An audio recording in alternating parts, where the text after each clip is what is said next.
I'm a little late in starting off, but oh, I have to change my background and stuff. Anyway, so Katie, how have you been? Been good, man.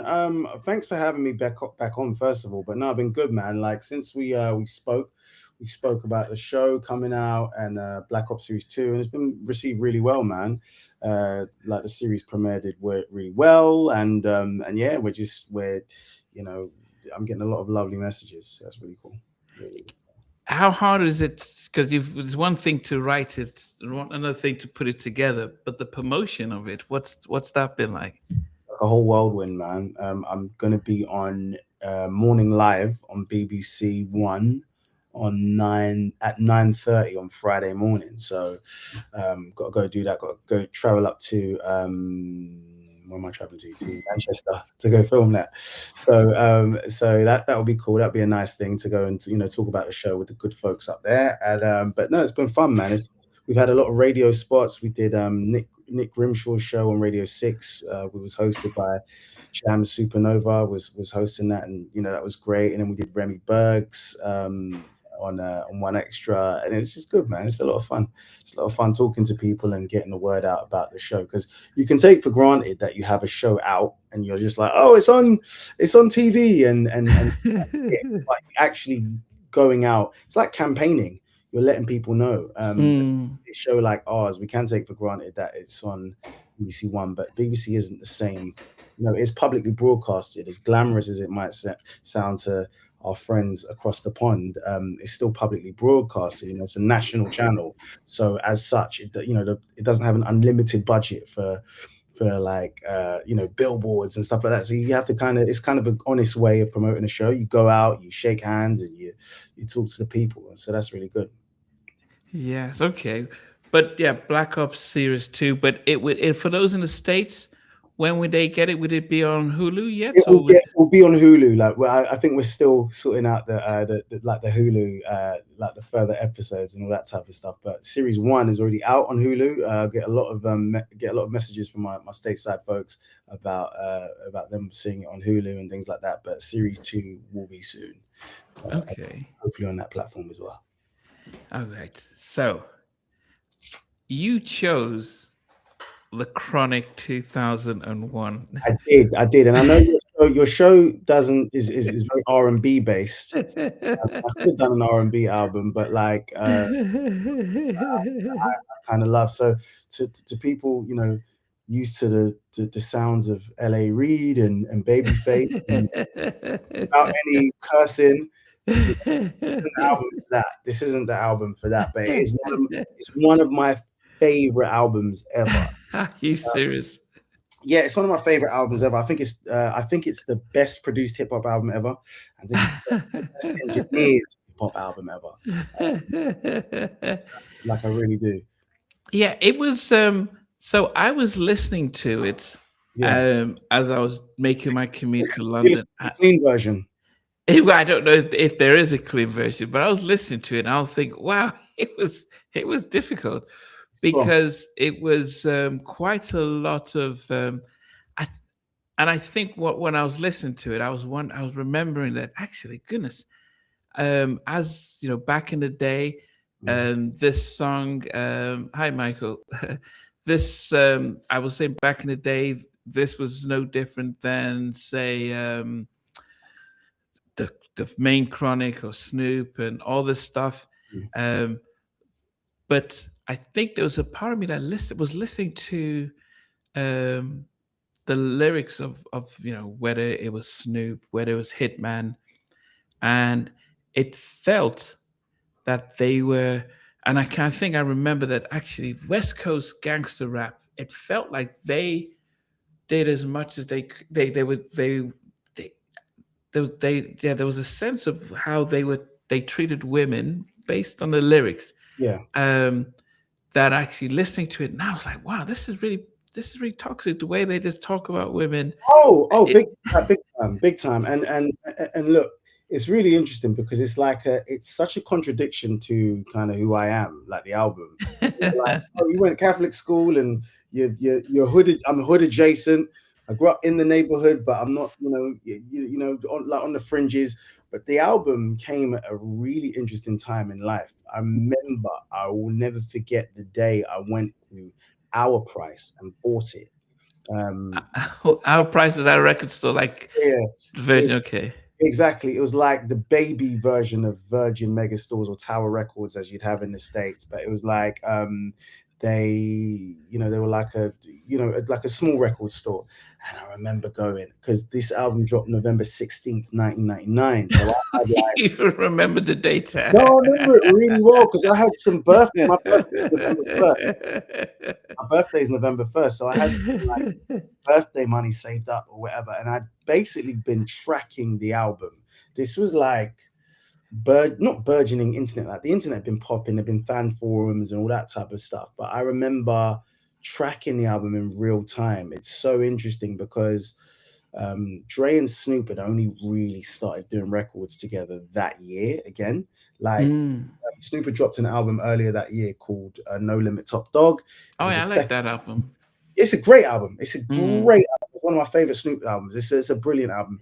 But they actually had their official like on record reunion with that album. Dre did 3 cuts on that. And just for context, Snoop had left. This 2001 album, the No Limit Top Dog album. They all arrive in the, to use a pun, the aftermath of the collapse of Death Row Records, because there was a Yeah. real chasm after Tupac died, after Dre left the record label and Sugar gone to jail. Basically, Death Row was over and that wave was over. Snoop was kind of in limbo as an artist. He didn't really have a home. He didn't have a crew, as it were. And I know, watching Demiza, Damien Young, the exec, who has a great podcast and is a great voice, an almanac online. He talks about giving Snoop a job at Power 106 during that time, and we'll probably go into that later. But basically, Dre and Snoop hadn't made a record since maybe the mid '90s. Mm. I know they tried to get back together in like maybe '97, and there was talks of them doing a reunion album called Break Up to Make Up around '97. And incidentally, they did a track together called Zoom, which ended up on which Snoop got removed from because I don't think Death Row were going to give him permission to work with Dre. Mm. So then and you can find this all on YouTube, but Mm. basically Snoop got replaced and LL Cool J was put on that song. And then I look, they're talking about Streets as a Mother. Yeah. Look, these are people who know what they're talking about. These are people who know what they're talking about. Because I don't want to read their stuff. I'll read it afterwards. Okay. I'm talking to family. I'm talking to family here. So anyway, Snoop's vocals got replaced, and then LL Cool J was put on it, and then that song Zoom was put on the Bullworth soundtrack. Anyway, I just wanted to give that context to the album. So Snoop and Dre officially got back together as like master and apprentice on the No Limit Top Dog album. Dre produced 3 records. DJ Quick produced 3 records as well. He had songs with Meech Wells produced some songs. It was just an amazing. Wells, yeah, and band, yeah. Yeah, it was whose mum was Mary Wells, rest her soul. Who was Mary. Okay. She was in the Supremes, but you had basically you had a going back home. That's what Snoop was doing with that album, because the first album he put out on No Limit. No Limit, the game is to be sold, not to be told. Yeah. That Beats by the Pound. Yeah. By Beats by the Pound, you know your stuff. See who's a beast himself. And that album, I remember buying that first. I'm just trying to give context. Yeah. Go ahead. Like I'll jump around from things, but I trust you'll rein me back in. I remember going to Our Price the year before that. It's a '98 the album came out, and I remember having a choice between. It was my 2 favorite rappers at the time, was Snoop and Cannabis. 2 kind of polar opposite. Wow. Cannabis and Snoop were like my favorite rappers. I have to meet Snoop. I have to meet him in life. I met Cannabis once, but I have to meet Snoop. Ashley Walker just met Snoop at the Golden Globes. Anyway, I'm digressing. So it was between those two albums, between Cannabis's first album and Snoop's album for No Limit. And I went with Snoop's one because it's like a Snoop, and the cover, the pen and pixel kind of album cover with all the kind of the No Limit and Cash Money, the easy pen Yeah. and pixel and all that. And the album was a bit of a disappointment. I won't lie, it was. You had a song called Still a G Thing, which was the lead single, and then you had Gin and Juice Part 2, but it just didn't have that oomph. Anyway, with No Limit Top Dog, I think Master P just granted him his wishes to go back to LA and work with the cream of the crop. So you have am I allowed to curse on this? Go ahead. Yeah, Yeah. I just want to just check. I've got the pair of advisory explicit lyrics at the bottom. So lead single, I believe it was the lead single from No Limit Top Dog was Bitch Please, but that was like Snoop and Dre produced that. It was the introduction of Exhibit. Like I heard Paparazzi as a kid in that kind of summer of 96 kind of thing, but it didn't kind of dawn on me that that was the same guy. And he had the lead verse for Bitch Please. The production was great, and it was a new sound. There was also a song called Buckham on there. Oh yeah, Buckham. Yeah. Fingers, and then the other song that they did was Just Dipping. So those songs actually, production-wise, set the stage and the template for a lot of the Sonics that we hear in 2001. So we think about Buckham, yeah, and Buckham has like a very Telecaster, like a guitar, like a kind of 60s kind of distorted guitar sound, hard New York drums. It was basically Dre veering into production sonically away from just being West Coasty. And it had Sticky Fingers on it because around that same time, Sticky Fingers, yeah, he was supposed to sign to Aftermath. So I have a belief that might have been a Sticky Fingers song. Anyway, and it had the album had a Dolomite intro, so it had all the thematics that you'd expect from a Snoop album. Anyway, those three songs, Just Dippin', Buckham, and Bitch Please, set the sonic template for what 2001 became. Like, which also kind of follows a little bit along from like the phone tap kind of sound, guitar kind of bass, really kind of heavy drums. Anyway, we get into that album that comes out, it does really well, and everyone's excited because Snoop and Dre are back. And I remember being the rest of that year hearing little snippets. I remember MTV, the website was a massive thing, and just to say, the website, the archive has gone down. They basically, for whatever reason, whether it was financial, they got rid of the archive. And that was like the best resource of information, because MTV.com would put these little snippets, and bear in mind we're on dial-up internet. So you're just waiting the whole day to just see a little bit of video, and it would be like Dr. Dre would be talking about the process. They'd be teasing the process of the album coming, because the album at the time for that all of 99 was called The Chronic 2000. It was never called 2001. It was called The Chronic 2000. So they were talking about it, and they were like, oh, soon we'll have the lead single. At one point, he was working with Tim and Bob. Dre was working with Tim and Bob. Oh. So Tim and Bob, I remember reading Vibe magazine. There's a Vibe magazine, I think, with Ace on the cover.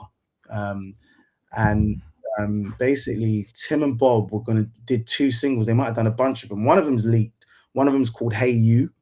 And it's a very, it's Tim and Bobby. It's really dope. But then there's another song called Malibu Dre, which has never leaked. Like, no one, I don't know, maybe like Steve Stout or someone in that camp or whatever has heard it. But there's a song called Malibu Dre that I've been trying to get my hands on for like the last 25 years. And this was done by Tim and Bob? Tim and Bob did this, yeah. Tim and Bob did this. But okay, I'll ask Tim. Yeah, please do, because Hey You, and you'd be doing a good favor for my boy 92 Bricks. My boy 92 Bricks have been trying to find this Malibu Dre song. Shout out to 92 Bricks. He's got like one of the biggest hip hop pages on Instagram. Is it called Malibu what? Malibu Dre. So there's a song called Hey You, which is available, where you could just find it on YouTube. I think that leaked during COVID, like at the top of 2020. I think people were so bored that things just started leaking. Someone even leaked did a beat tape, a demo beat tape of some of the beats from 2001. Anyway, so that whole summer, the album was called Chronic 2001, and then I think like Death Row, bless them, were like, oh, let's spoil the fun because they'd already spoiled the fun on Snoop's No Limit Top Dog by releasing Snoop. Let me correct it. Snoop's lead single, I think, from Top Dog was Cinderfella. Yeah, Cinderfella, which is like a Dana Dane cover of a Dana Dane record. Because you know Snoop on every album, he used to do covers from Ladi Dadi to Vapors. He did Love's Gonna Get You on The Game's Not to Be Sold. You know. Oh no, I do know Ball. I do know Ball. I do know Ball. Big up. That's love. That's love. That's love. That's love. That's love. That's love. That's the biggest compliment. That's the biggest compliment. That's love. That's love. Big up to you. Well done, Michael. No, that's love. That's love. That's love. No, so boom. Yeah. So with Reggie, bless him, Reggie Wright was running Death Row, and they had an artist called YGD, the Top Dog, who was from Compton, and he basically released his own version of Snoop's record, where they sounded the same. And this incidentally ended up on an album called Chronic 2000, Still Smoking. And I remember being in California in 99. I was in California, went to because we used to spend summers there as kids. And I remember going to, it must have been a Sam Goody. It was either a Sam Goody or a Best Buy, and sing. I bought 2 albums. I bought Crazy Bones album, Thug Mentality, and I bought Chronic 2000. And I put it in the record player, and I was like, this isn't it. This isn't it. So Dre, after hearing that they'd sort of sabotaged his Chronic 2000 rollout, was like, fuck it, we'll just call the album 2001. Oh. Yeah, so that's where that came from, because and then even back to the MTV thing, all of that information was there on the MTV archive. We used to I used to sit around like wait for them to release this information. And he said, like, listen, I don't care what's on the package, is what's coming out of them speakers, you know. And to be fair, when the snippet of Still Dre came out, I remember I would have been in like going into year 8. Going into year 8, and I remember hearing a snippet, and there used to be this thing called Real Audio Player, which was like an audio protocol similar to it was an audio protocol that worked for the internet. So it was like lossy, it was a lossy audio codec, so the audio sounded really crunched. You've got CD quality, you've got MP3, burgeoning MP3 quality. Real Audio was a streaming codec, and it was terrible. It was a terrible quality. I remember even the sound is like a blue speech bubble, and every website used to use Real Audio. I remember there was a website called Snoop's Doghouse, and they had all the information on Snoop, anything Snoop related. So like probably like my parents' phone bill was like, why is Snoop's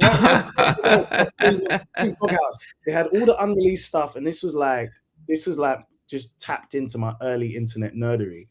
So Snoop's Doghouse, I remember they had a snippet of Still Dre, and I lost my mind because mind you, I'm 12 at this point, or just about 12. And I grew up with, I wasn't old enough for the first Chronic. I wasn't old enough for Doggy Style when it came out. I was old enough for the Dogfather. So the Dogfather was my sister, the Dogfather and Biggie's first album was my sister's attempt to get me away from Michael Jackson. She was like, I need you to stop dressing like Michael Jackson. I need you to toughen up. She's telling this to a 10-year-old. Quite a rough estate. Shout out to Holly Street Roads estate. And so she's like, you need to toughen up. Stop this Michael Jackson stuff.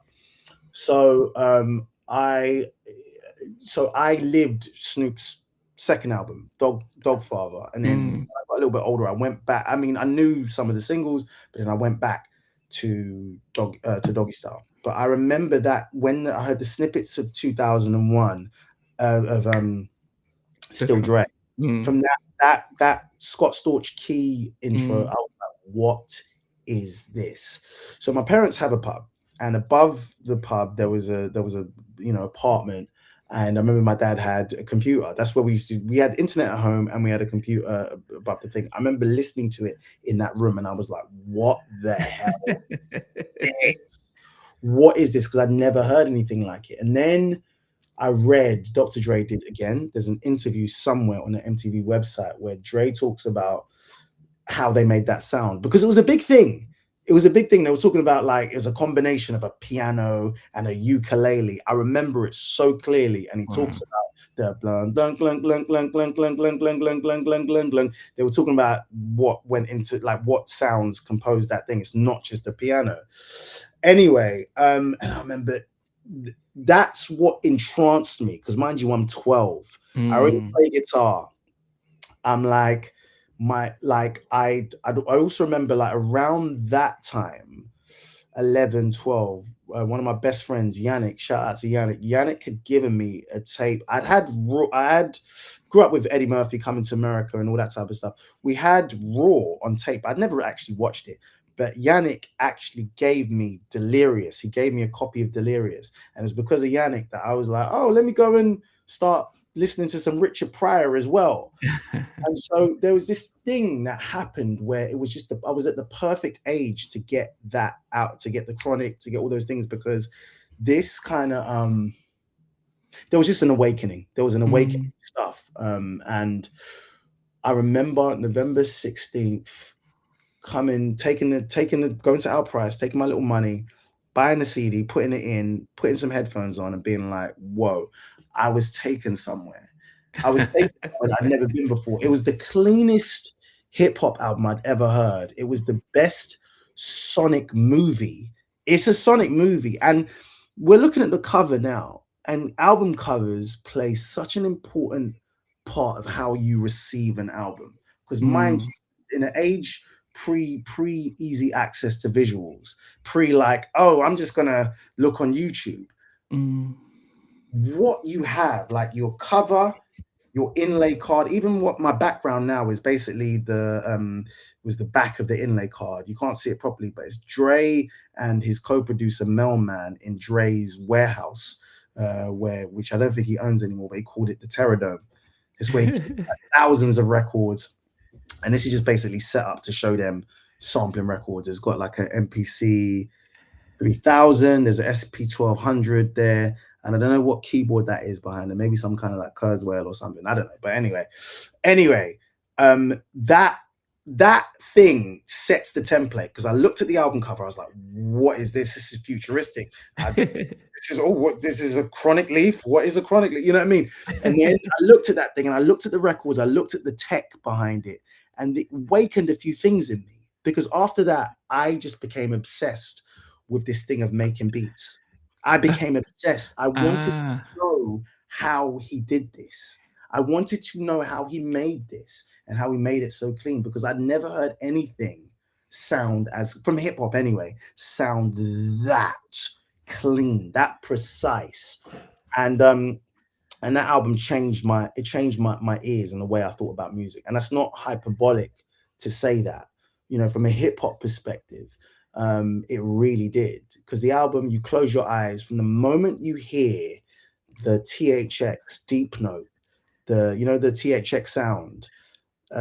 So the first sound on it is the like THX, the George Lucas company. That's the Oh very yes, yes, yeah, Boing. Yeah, yeah, yeah, that's yeah.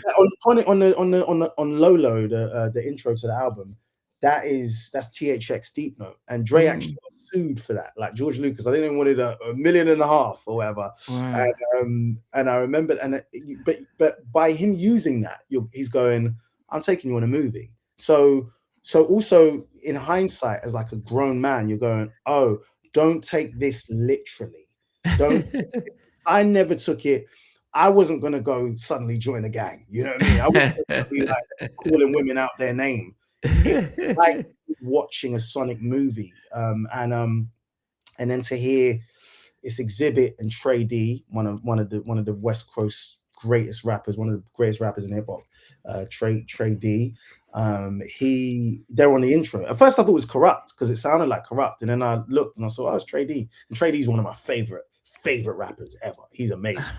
Um, one of the East, one third of the East Siders. But that album it just did something to me, man. It did something crazy, and it made me want to make beats. It made me want to make beats. So I guess what I think because I was around for the I was around for the Chronic album when it first Yeah, came out, yeah, and I was probably in Alabama. So G thing when that sort of dropped, yeah. and it's I'm sure it was different from those in the East Coast, but I could only talk about those in the South. Where I was in the South, it was the kind of laid back kind of sound that we could get into. Mm, Um, Most of us didn't know about the issue he had with Easy E, mm, but then you had this young Snoop, rapping, and Dre was not had no problem taking a backseat. Like, okay, mm, you showcase your talent. mm. Um, it was so successful that a lot of producers started to take on. Even if you think of Aaliyah's AJ and the Button Number, a lot of people started to take the G Funk stuff. They It did. like people started to think about, oh, let's get George Michael. So George Michael, George Clinton. George George Clinton. Clinton. Yeah, I said George Imagine, Michael. rest in peace, George Michael. But Yeah, imagine George yeah, Michael yeah. on a G-Funk record. That's crazy. But they That's started to crazy. sample that. They started introducing us to, George Clinton and his and the funk and stuff. And Teddy did it for the debut Blackstreet album. They Yeah. started to. He also dipped into that. I've actually said this thing, like, which I think is kind of true. I think like George Clinton's influence on West Coast hip hop is what James Brown's is to East Coast hip hop. If you think about Mm, not just Knee Deep is to the West Coast what Funky Drummer is to 80s East Coast hip hop, because that has been referenced, and not just that, there's also loads of Parliament and mm, psychedelic stuff has been used and reinterpreted, but for the most part, not just Knee Deep. If you think about Death Row alone, I think it was used like 3 times on Death Row records, from Fuck with Dre Day, that whole bass line, dun, dun, mm, dun, dun, or a version of that, a replaying of that. And Snoop's What's My Name? mm. Also, they use Atomic Dog as well, and then You Can't See Me, which was a 2-pack record on the Oh second yeah, album. yeah, yeah, On yeah. E. It was originally a Dog Pound record, Mm, and funk, because other people had done funk record, like funk records, or appropriated funk, like Eric Sermon had done it. Roger, he used Roger, More Bounce to the Ounce, for You Got mm, Skill, but the way they did it on the East Coast was different. I read yeah. something when I was younger, in terms of mixing, you in the East Coast, you're doing it for like being on a train and maybe a jeep, but in LA, you're doing it for your Impala. You're doing it for that space. So these albums make sense in the context of LA, and it's like whenever I've gone to LA and I've rented a car, probably shouldn't do this, but in the wrong neighborhood. But like West Coast hip hop makes so much sense, and I was such a West Coast hip hop addict, but like Mm. I would, and I'm getting excited thinking about it, because I just driving one hand on the freeway playing like Eastsiders or playing Chronic, and I'm like, oh, it makes sense. It makes perfect sense. And when I'm in New York, you know what I mean, I put my Timberlands on, and and like boom bap makes so much sense from an East Coast Mm. perspective over there. So this to speak to this album and what you were saying about when you was in Alabama. Yeah, yeah, Yeah, yeah. Alabama.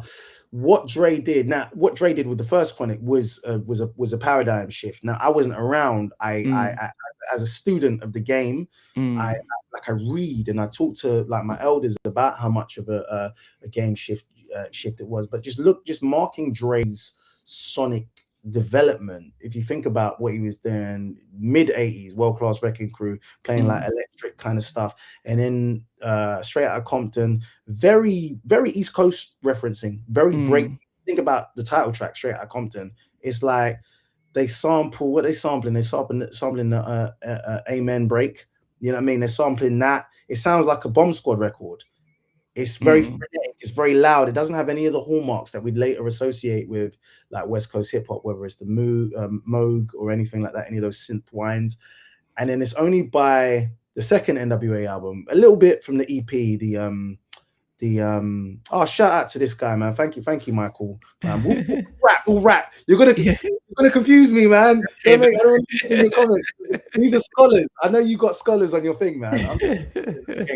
But but no, so with the 100 Miles and Running album, Dre kind of bridged the gap. He was bridging the gap between what he would do with the N Words for Life album. I don't want to say it on thing because I hate using that word out loud. But he bridged the gap, and by that second NWA album, when Ice Cube had gone, you're starting to see a lot of the hallmarks which will become the Chronic. Now you can credit Hutch, Cold 187 from Above the Law, and Lay Law as well, for because they had their album. They were on Ruthless, and they were great producers. They're from Pomona. Hutch was, and they had what was their album? They had Black Mafia Life and Living Like Hustlers, I think. And they had those albums, and they had elements of G-Funk, because the origins of G-Funk are debated, you know what I mean? But what Dre did with that second NWA album was like, he really got you into, okay, like this is what it could be like. When you listen to Always Into Something, that sounds like it could very easily be on the Chronic. It's got like guitar, it's got staccato guitar, it's got synth whines, it's got incredible bass lines. And just to speak to back to this Chronic 2001 and all of what Dre does, he doesn't sample, he reimagines, he rearranges, he interpolates to use that technical term, but he reimagines stuff. So what you're getting by him using live musicians, which he's done from like the him and Yella did that on the first NWA album, is you're getting this amazing sonic separation. Your drums are here, you can place your drums there, you can place your piano here, so you get the fullness versus like, oh, I'm just going to take a stab here, I'm going to take a stab there. By the time he gets to the first Chronic, he's done that fully, because you listen to Nothing But a G Thing, and like I have that Leon Haywood record, and as similar as they sound, that string, that identifying string line, that's played on strings with Leon Haywood. With Dre, it's just it's a line on the synth, but he's reimagined the thing like enough, and it brought the best kind of session musicians, from Colin Wolfe, bass player who played on Deep Cover and all these the whole album, and you're getting this sonic separation. So I'm just trying to set the stage to just say, like, first Chronic for a lot of people was like amazing. For me, I didn't live it. I can't really speak to it in that way. My preference will always be Chronic 2001. It changed my ears. It changed my ears. Yeah, I think there was I think by 2001 we'd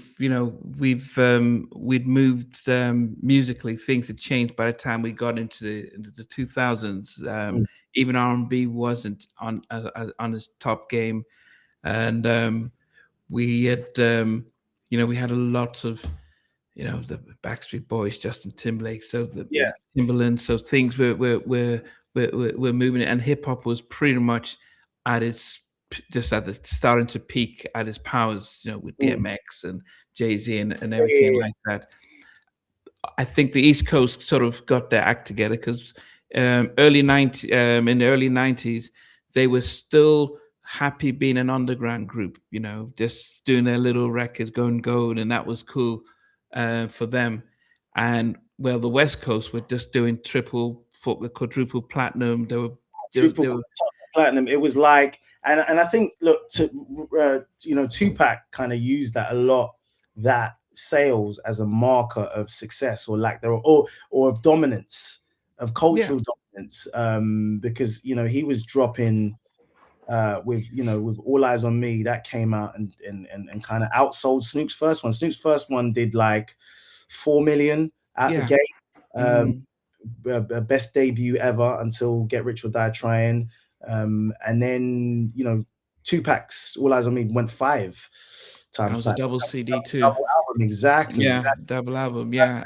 So, Tupac, I suppose, used that, to bolster his argument that, we're winning out here, like, Biggie, East Coast, you can't do anything. So you're very right about that. Going gold from an East Coast artist perspective was dope. That was amazing. That was almost the as far as you could go without being called a sellout.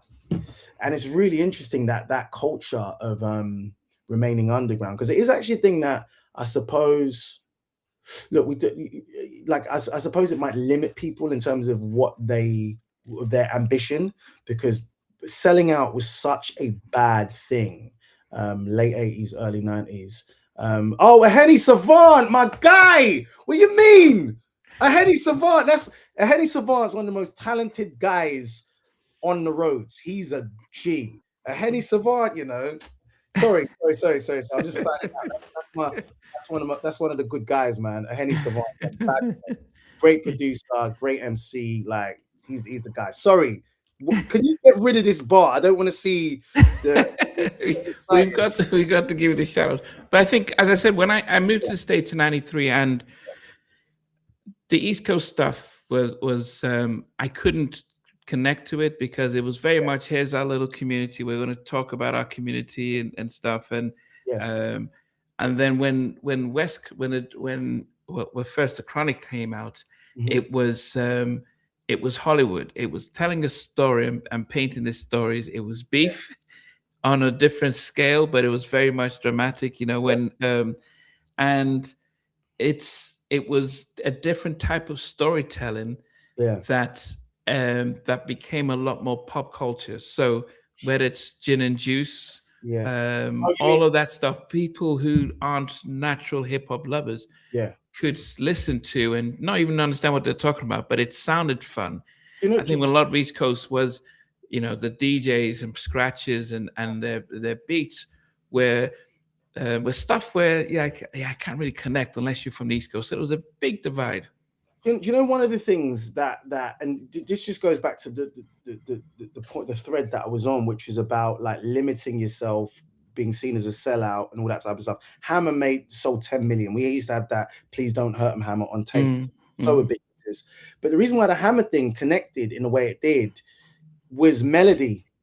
It borrowed like the Rick James, the Rick James joint, Super Freak, yeah, similar to Vanilla Ice using Under Pressure.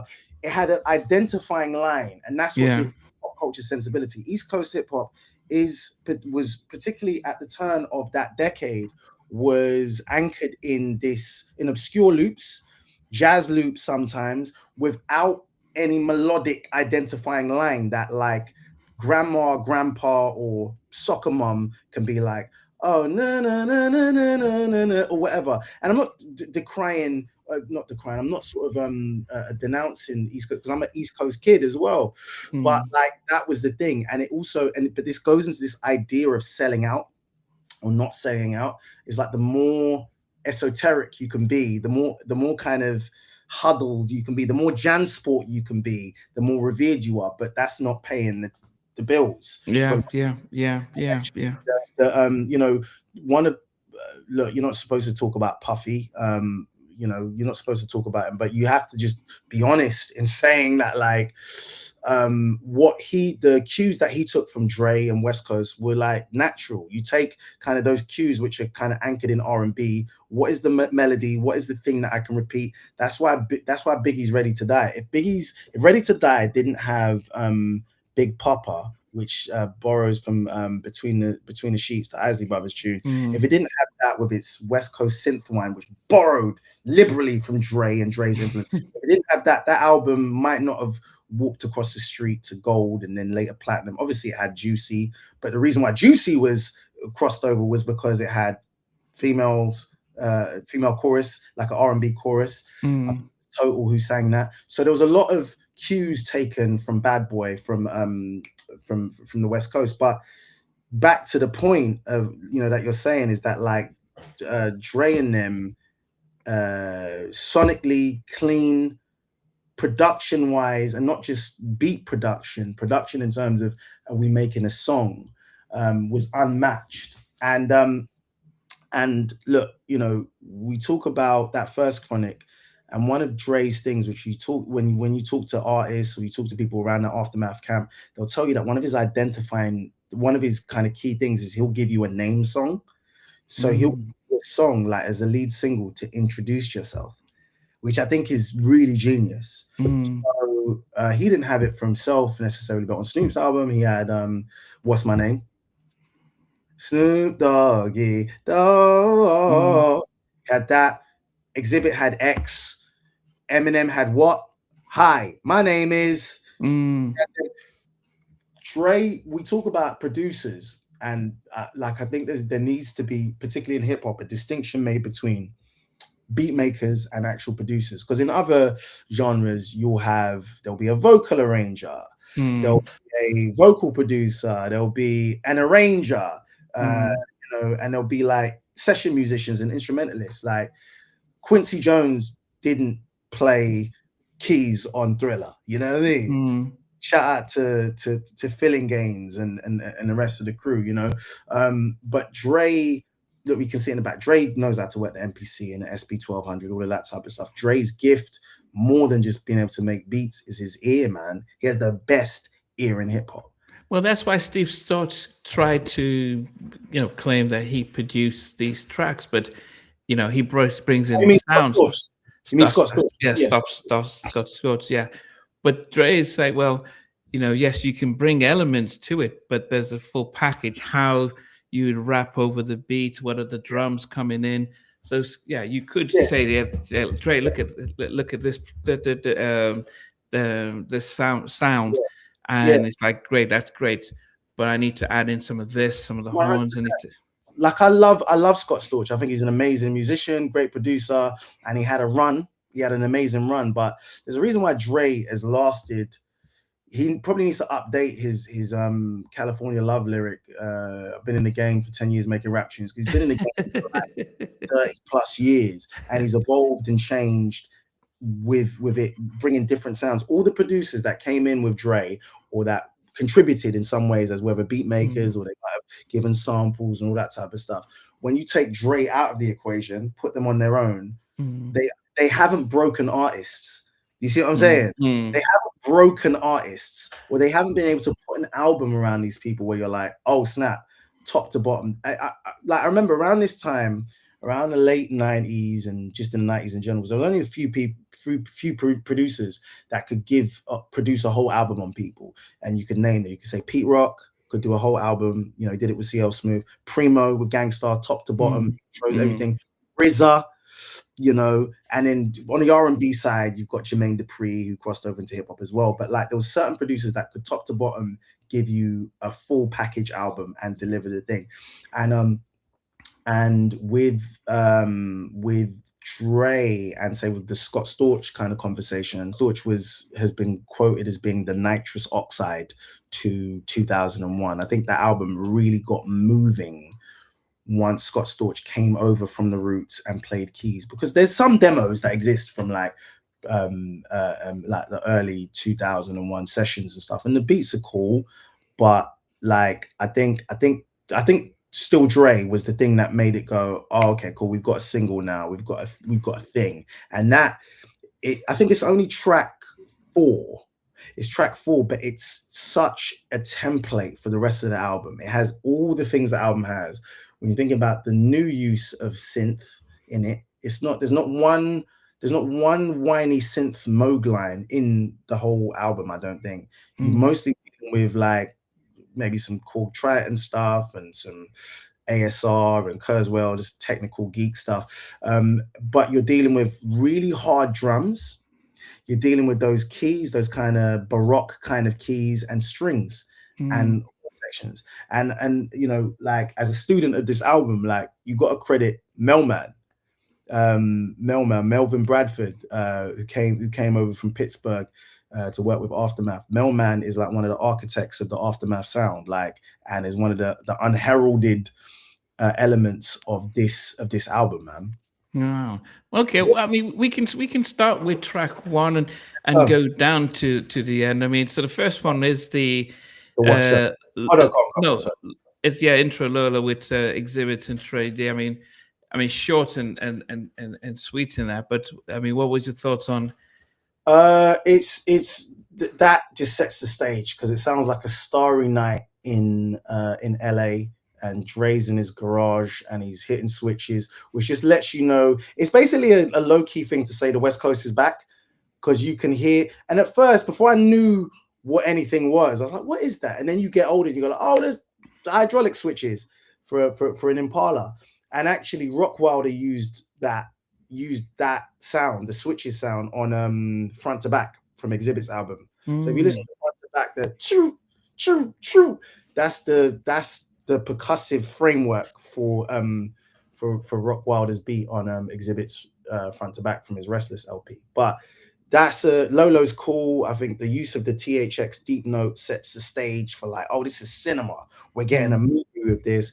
And to hear Trey D, I mean, it's technically not really Dre production, but to hear Trey D for the first time over like Dre related stuff is dope. Trey D, I think first time you hear him properly on the Dre beat is on Lay Low on Snoop's album. But anyway, so that's Lolo. That's the Lolo. So the second one is Watcher. So we have Eminem doing the chorus and Dre just, Yeah. what did you make of that? As I've gotten older, I've realized that Eminem wrote this because you could just hear it. You could hear it. You could hear him. He's the one doing the Watcher. That's Em's voice doing that. But you could just hear the flow patterns. Things just ain't the same for gangsters. Times are changing, young because it's aging, becoming OGs in the game and changing to make way for these new names and faces. It's basically a state of the union of him saying, like, yo, I'm back and this is what's happened. It's him, because look, Dre being both master of ceremonies and maestro, a producer who controls the maestro, as he says on G Thing. He's able to take a standpoint of like the wizened OG in this thing and just say, like, this is how the game's changed since I came in and what's happening and this and that. And the song itself is great, and it's a great way to start the album. You basically getting a template for what the production is going to be. Brass section, like rolling bass. I think that's Mike Elizondo playing bass on that. I know you got Sean Cruz on guitar, Kamara Camben on there as well, and it's just like dope drums, dope beat, dope rhymes. What more could you want?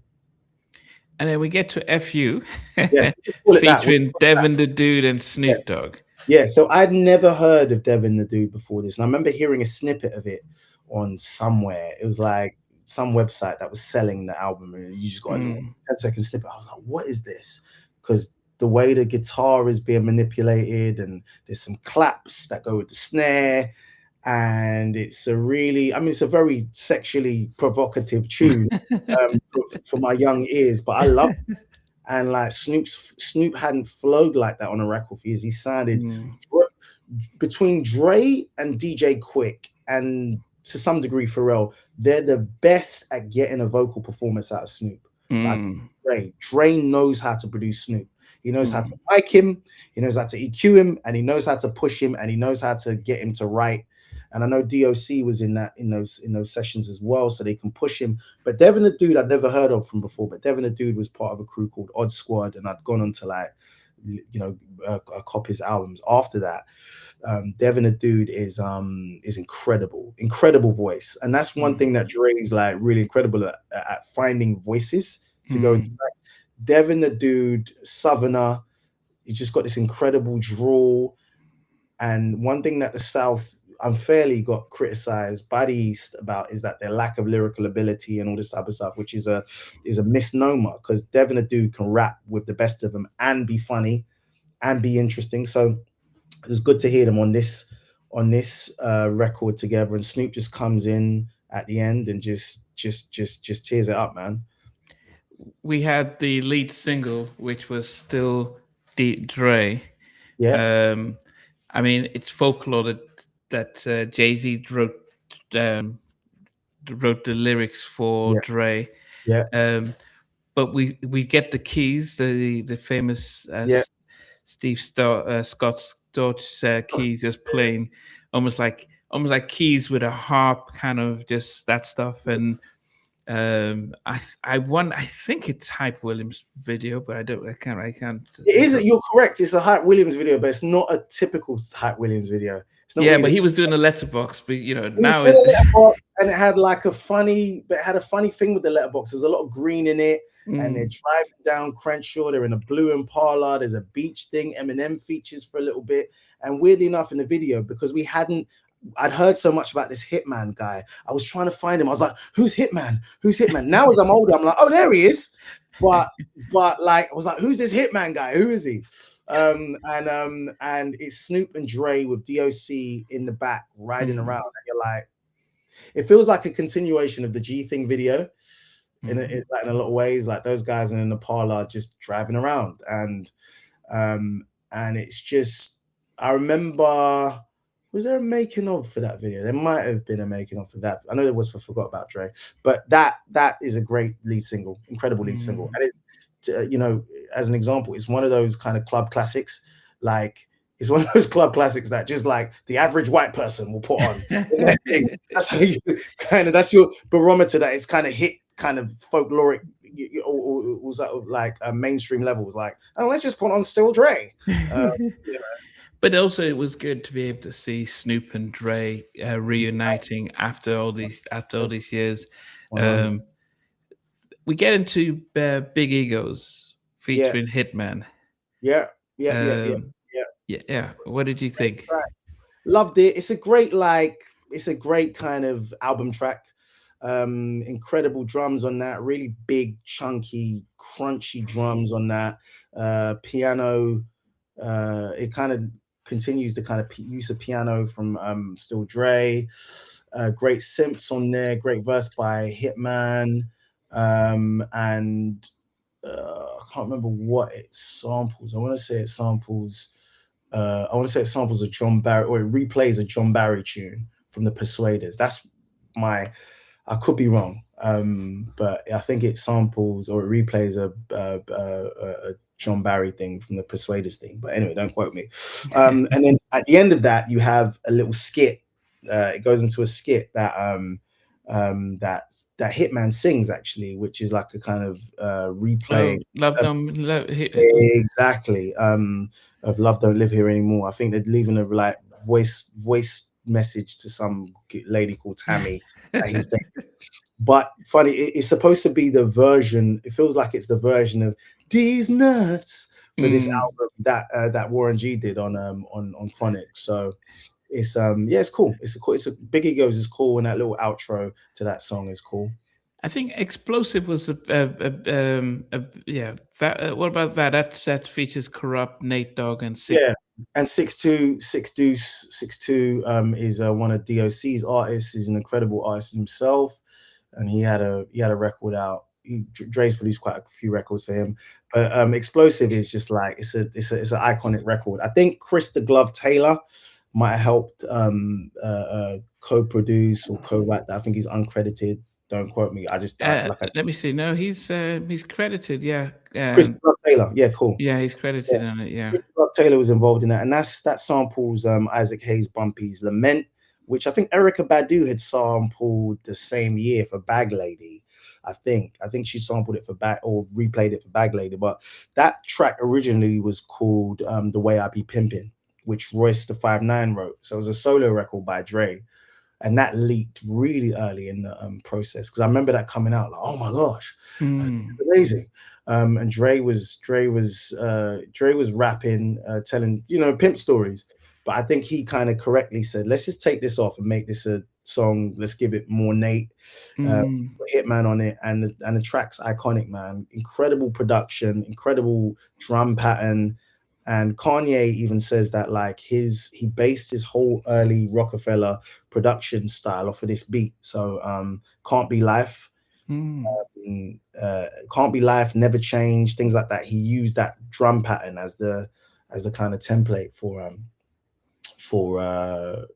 he used Explosive as a template for those beats. So incredible track. And Nate has a great moment where he references Ain't No Fun If the Homies Can't Have None.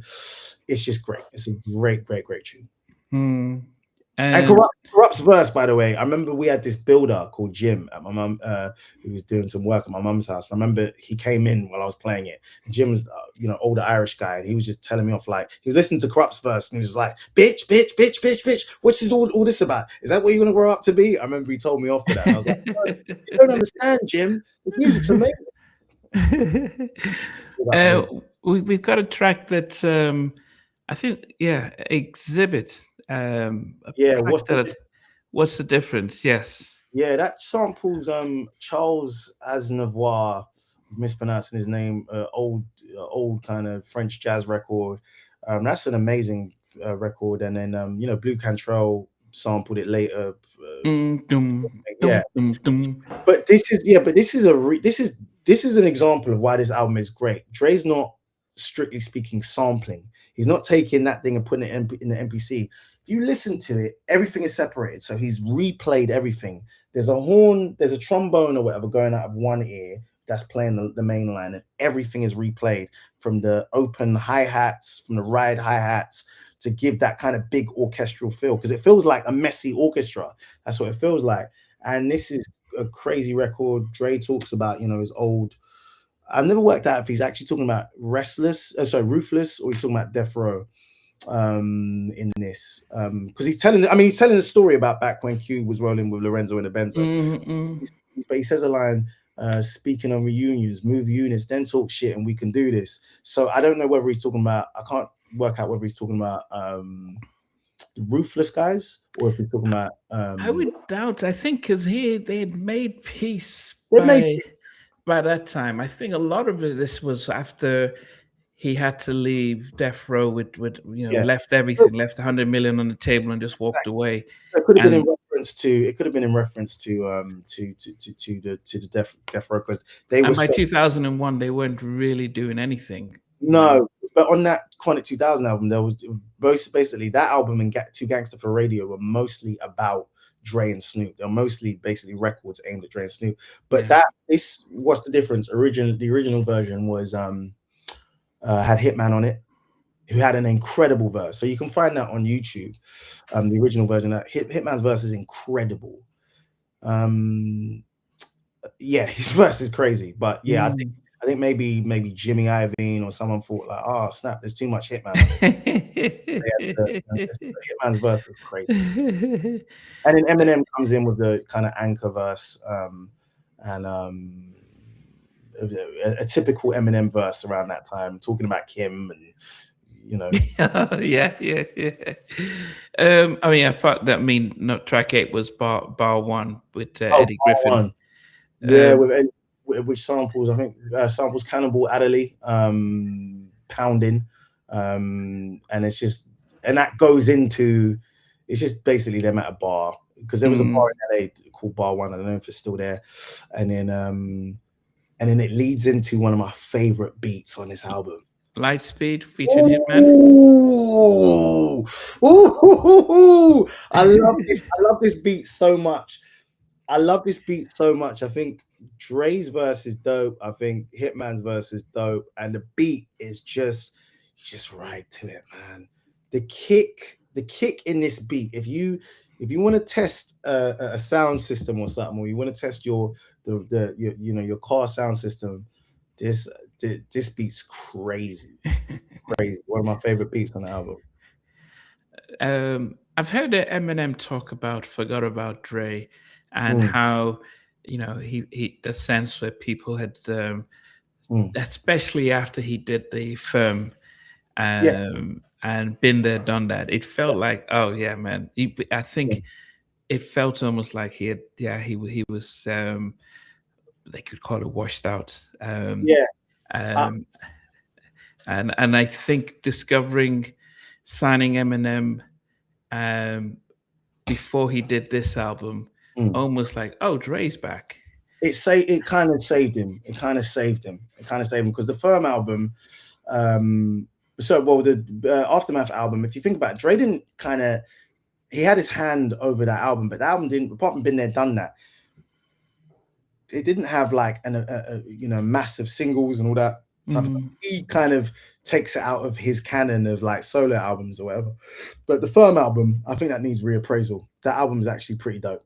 I think the album's pretty dope. And it's not like the album's bad. I think there's so many tracks on there from Phone Tap to Untouchable. I just think with the Firm, they led with the wrong single. They led with Firm. Firm Biz, and they should have led with Phone Tap. Phone Tap was like a street single where that should have been the main thing. That would have changed the whole perception of that album. Because Firm Biz is a banger, mind you, but we're in the Jiggy era. Anyway, don't get me started on that album. If forgot about Dre, I think Eminem's spoken and said that like the original reference that he wrote was for Dre and Snoop. So Snoop would have been rapping Eminem's bars. But then I weirdly think this is, and maybe people are going to flame me for this, but this is the most dated sounding beat on the album. Which one? Next, forget about Dre. It's the most dated, and I say that because this is the only one that uses that that double time, the double time flow and the double time drum pattern on that. I think it's a beautiful beat. I think it's a beautiful beat, but for me, it's the most like, oh, this feels like very much of his time. The lyrics are incredible, and I think Dre's second verse, he goes, what M writes for him, he goes ballistic. He goes ballistic on that, and if it was ever in doubt that you forgot about Dre, you better go get medicine for that, and you know what I mean. You better go to the doctor and get some medicine for that. You don't forget, unamnesia yourself. You know. Yeah, no, that's a crazy record. I remember one of my memories of that. So I remember like going into the playground with the lyrics written down because my friends hadn't heard it. Like shout out to Yannick, they hadn't heard it. I remember rapping the lyrics and thinking I was so special because I was like, I have heard this song and you haven't heard it. Anyway, that song's cool, but like of these songs, it's like the one I might play the least. Okay. Yeah. We moved into next episode featuring Snoop. It felt like a stop and go. It was probably the shortest track on there too. Well, not the shortest, but 2 minutes and 41 seconds. Yeah. I think the song's incredible. Samples, David McCallum's The Edge, David McCallum, yeah, The Edge, and replay. Well, it doesn't sample it; it replays it, and it's an incredible record. Funny enough, there is a song called "The Next Episode" that was originally on the first pressing of Doggy Style. Two records off of Doggy Style that got taken off. One's called G's Up, Hose Down. The other one is The Next Episode. But because they couldn't clear the sample of the original Next Episode, it's gone. And the only version that exists is a really bad internet. And that's Dre and Snoop. And it would have felt like a nice continuation of the line that they say in Chiefing. So chill to the next episode. So for anyone that hasn't heard it, just Google or YouTube The Next Episode original Doggy Style. But this version is incredible. And I think it's one of Dre's, if not biggest single. It's one that immediately, it's basically one that can save a DJ's night. You know, you put on that, oh, I have a little bit of a breather because let me find my next record. You can put this, you can actually let it run until Nate says, smoke weed every day, which is actually such a ridiculous headline when you add it. Like, if it was like one of those like 60s, you know, when they would do backmasking in the 60s, or they'd be like, the subliminal messages. It's like, oh, you're telling everyone to go smoke weed. But no, that album, that song is out of here, man. It's a classic. It's a classic. Great production, from the drums to if you put headphones on and you're listening to all the extra production that's going on, panning, just audio. There's ear candy in there, man. And Dre's like the best in show with that ear candy stuff. Yeah. And I think Snoop really had rediscovered his style and his voice. His style and his flow, and like he's talking some stuff that it was until years later that I understood. So there's a line on there where he's basically saying to one of his young ladies, put some dope on this jet. And it's a very Rakim kind of thing where the sentence runs into the next thing. Put some dope on his jet, out of town, put it down for the father of rap, where the line runs into, and that's like Snoop rapping at like a level that he hadn't rapped at for a Mm. long time, you know. So yeah, there's great lyricism there. And you know, you got Corrupt, you know, dropping in some ad libs and stuff. And shout out to Corrupt, Young Gotti, get better. He had you know, some health issues recently. So Mm. um Yeah. and yeah, and yeah, you got Corrupt on it, and the video is an event itself. The video is actually an event. You know, I don't know where they film it, but it's the video is you know, is a real event. I don't know maybe that was Philip G. Atwell that directed that, because I know we did a lot of the videos on Mm. Dre in those early days. So it might have been Philip Atwell, who also did Forgot About Dre. Okay. The video for that. But great song. Great song. And we moved to Let's Get High featuring Hitman, Corrupt, and Miss Rock. I mean, if you're that way inclined, if you participate, get high, sure. As a 12-year-old, I was listening to it as like, right, this is a raunchy song, and this is funky as well. I think this is one of those that Dre might have gotten into trouble for, because it lifts the bass line for the Fatback Band's backstroking. So that line, dun dun dun dun dun dun dun dun dun dun, that's, if you listen to Backstroking by the Fatback Band, that's that. But what Dre does and what that crew does is they take the bass line and they reinterpret it and they give it life. And like the fact that a kid like me from Hackney, East London, is aware of the Fatback Band because of that, that's testament to like the power of hip hop to like reinterpret, repurpose, and all that. But I love that song because I think Dre's verse is great, Hitman's is great, Corrupt's is, and Miss Rock, who not heard anything from since. Yeah. Miss Rock, but the song's like so dope. It's one of those album cuts that doesn't get nearly as much love, but like drums is crazy, bass line is crazy, and just general production. And it's one of the funkier tunes on there. So if we're talking about G funk, this is like this is the G funk really coming out. It's a funky record, and shout out to the Fatback Band as well. The Bitch Niggas is featuring Snoop. Whoa! And so that was a vibe. Yeah. No, that song is really dope. And it's I think it's a real FU to any of the critics and stuff like that. I think also there's like a not thinly veiled. I think like there's a shot there to CJ Mack. You know, the great CJ Mack, who's a great rapper from Hitman, because and there might have been some controversy at the time. I remember, you know, my geeky self looking at the message boards and stuff, because CJ Mack had a song called Mr. Powder Puff, and I think CJ Mack had sent some shots at, you know, Dre and them. But you know, big up CJ Mack. He's a great rapper. But yeah, so it was basically an FU to all their haters, basically, at the time, of which there were many. Yeah, even 6'2", because he was Hitman is 6'2". They did quite a bit on here. They did. Hitman especially. Yeah, he was sort of tipped as the next Snoop. He was tipped as the next breakout star, and this album would have you think that. Just as a side note, the end of the Forgot About Dre video, if you watch it, there's a little clip of Hitman rapping this song called Last Days. And Dre's like, Hitman 2000, like the album was supposed to be coming in 2000. And that song Last Days, look at it on YouTube. It's a banger. It's one of those things, you know, that hurts me. There's so many tunes from Aftermath that have never come out and they still sound fresh. Listen to Last Days. Hitman's rapping his ass off. The beat by Dre is crazy. It's crazy. It's crazy. It's crazy, bro. It's crazy. But yeah, so Hitman is featured heavily on this album. After the car bomb, we had Murder Inc., Hitman, and Miss Rock.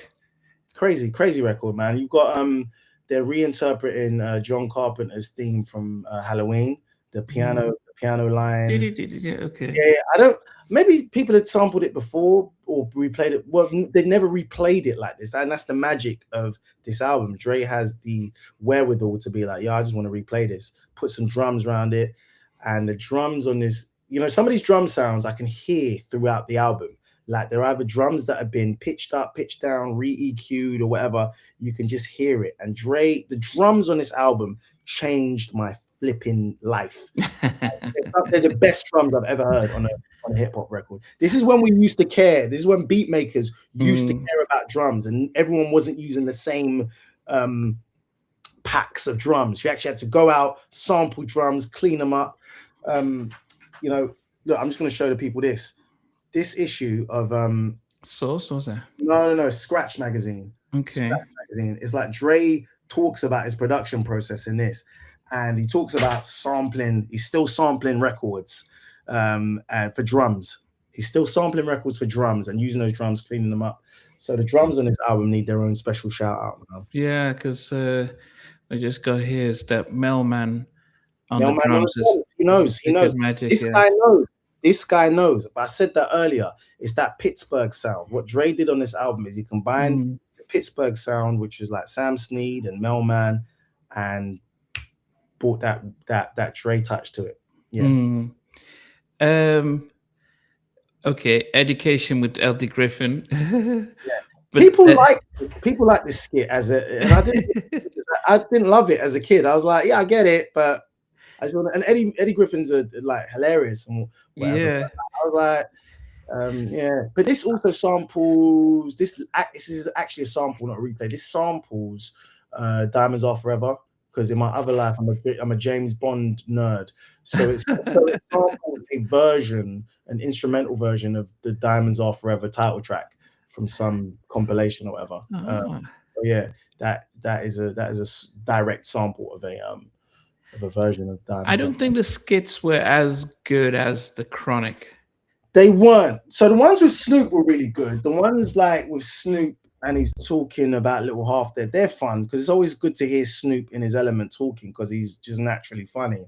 But they're not as good. I'll agree. They're not as good. They're not as good. Yeah, and it's memorable as well. Yeah. So we had some LA niggas featuring Defery, Exhibit, Nocturnal, Time Bomb, King T, MC Ren, and Cocaine.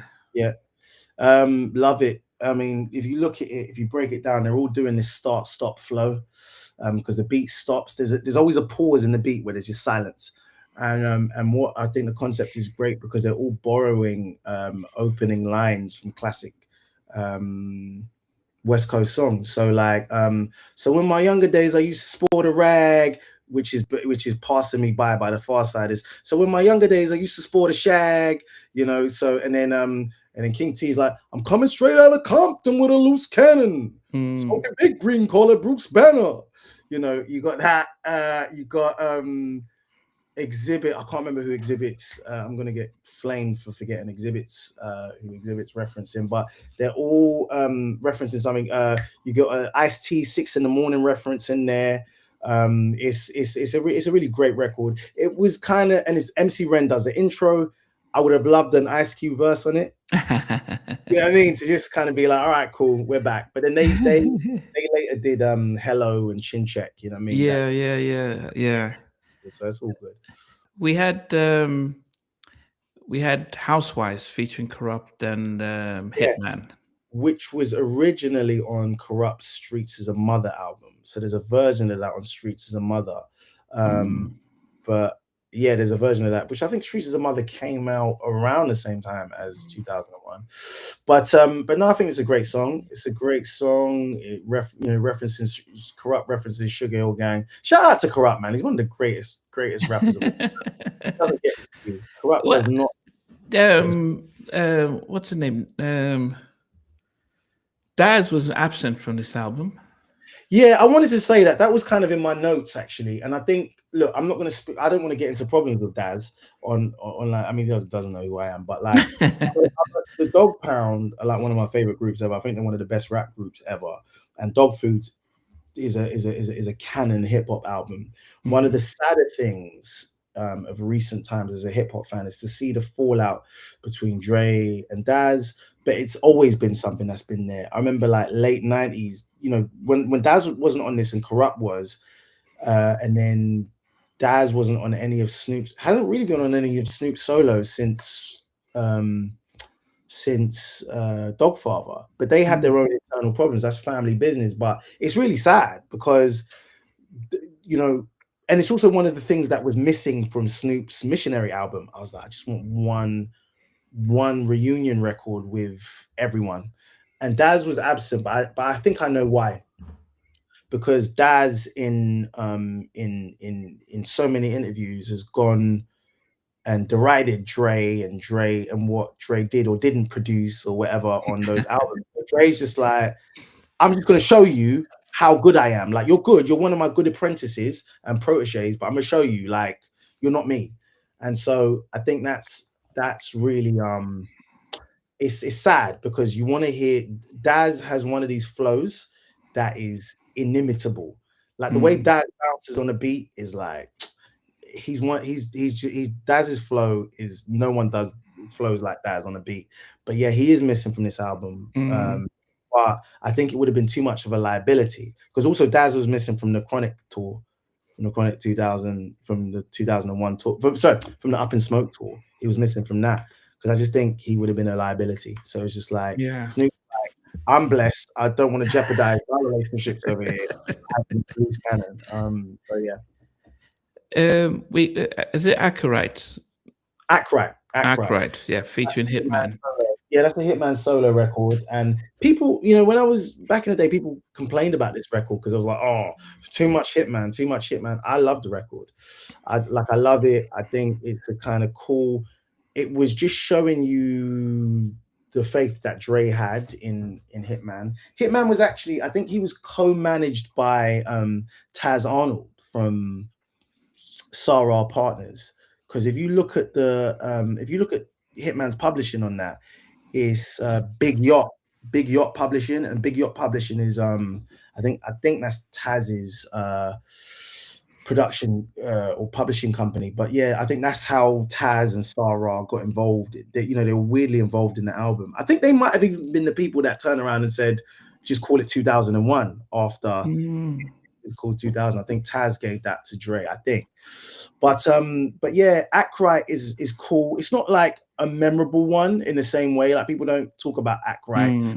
It's just showing how much faith Dre had in saying, like, look, I'm gonna give this guy like his whole solo record. Because Snoop didn't have, strictly speaking, he didn't have like a solo on the first Chronic. You see what I'm saying? And Snoop was out and out the breakout star of that first Chronic album. So it was a sort of show of faith by giving Hitman his own record, and it's cool.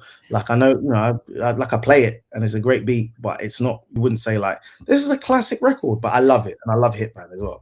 Yeah, I like what Michael says. He says Hitman had a pen, but no real it factor to carry the record itself.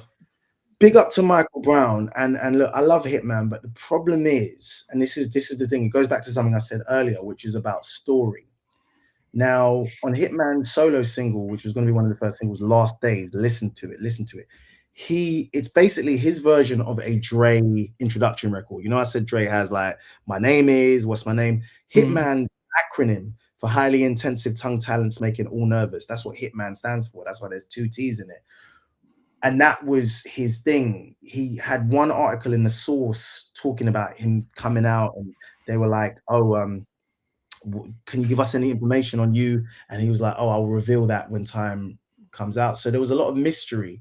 The problem is, and the problem with Aftermath being co-owned by Interscope at that time, is they needed sales. I don't think Jimmy Iovine was going to ever let anything come out that didn't hit the kind of Eminem 3 million mark, or this, what later became G Unit, the juggernaut 10 million albums. It was not. And I think as dope as Hitman is, he didn't have as much commercial appeal. Because, mind you, Dre had previously signed an East Coast rapper called Last Emperor, who was ostensibly a backpack rapper, like lyrical as hell, but he never came out. And part of it was the commercial pressure. I think if Dre didn't have the commercial pressure to follow, that's why Rakim never came out. As much as Rakim's the god, love him. Was he on Aftermath?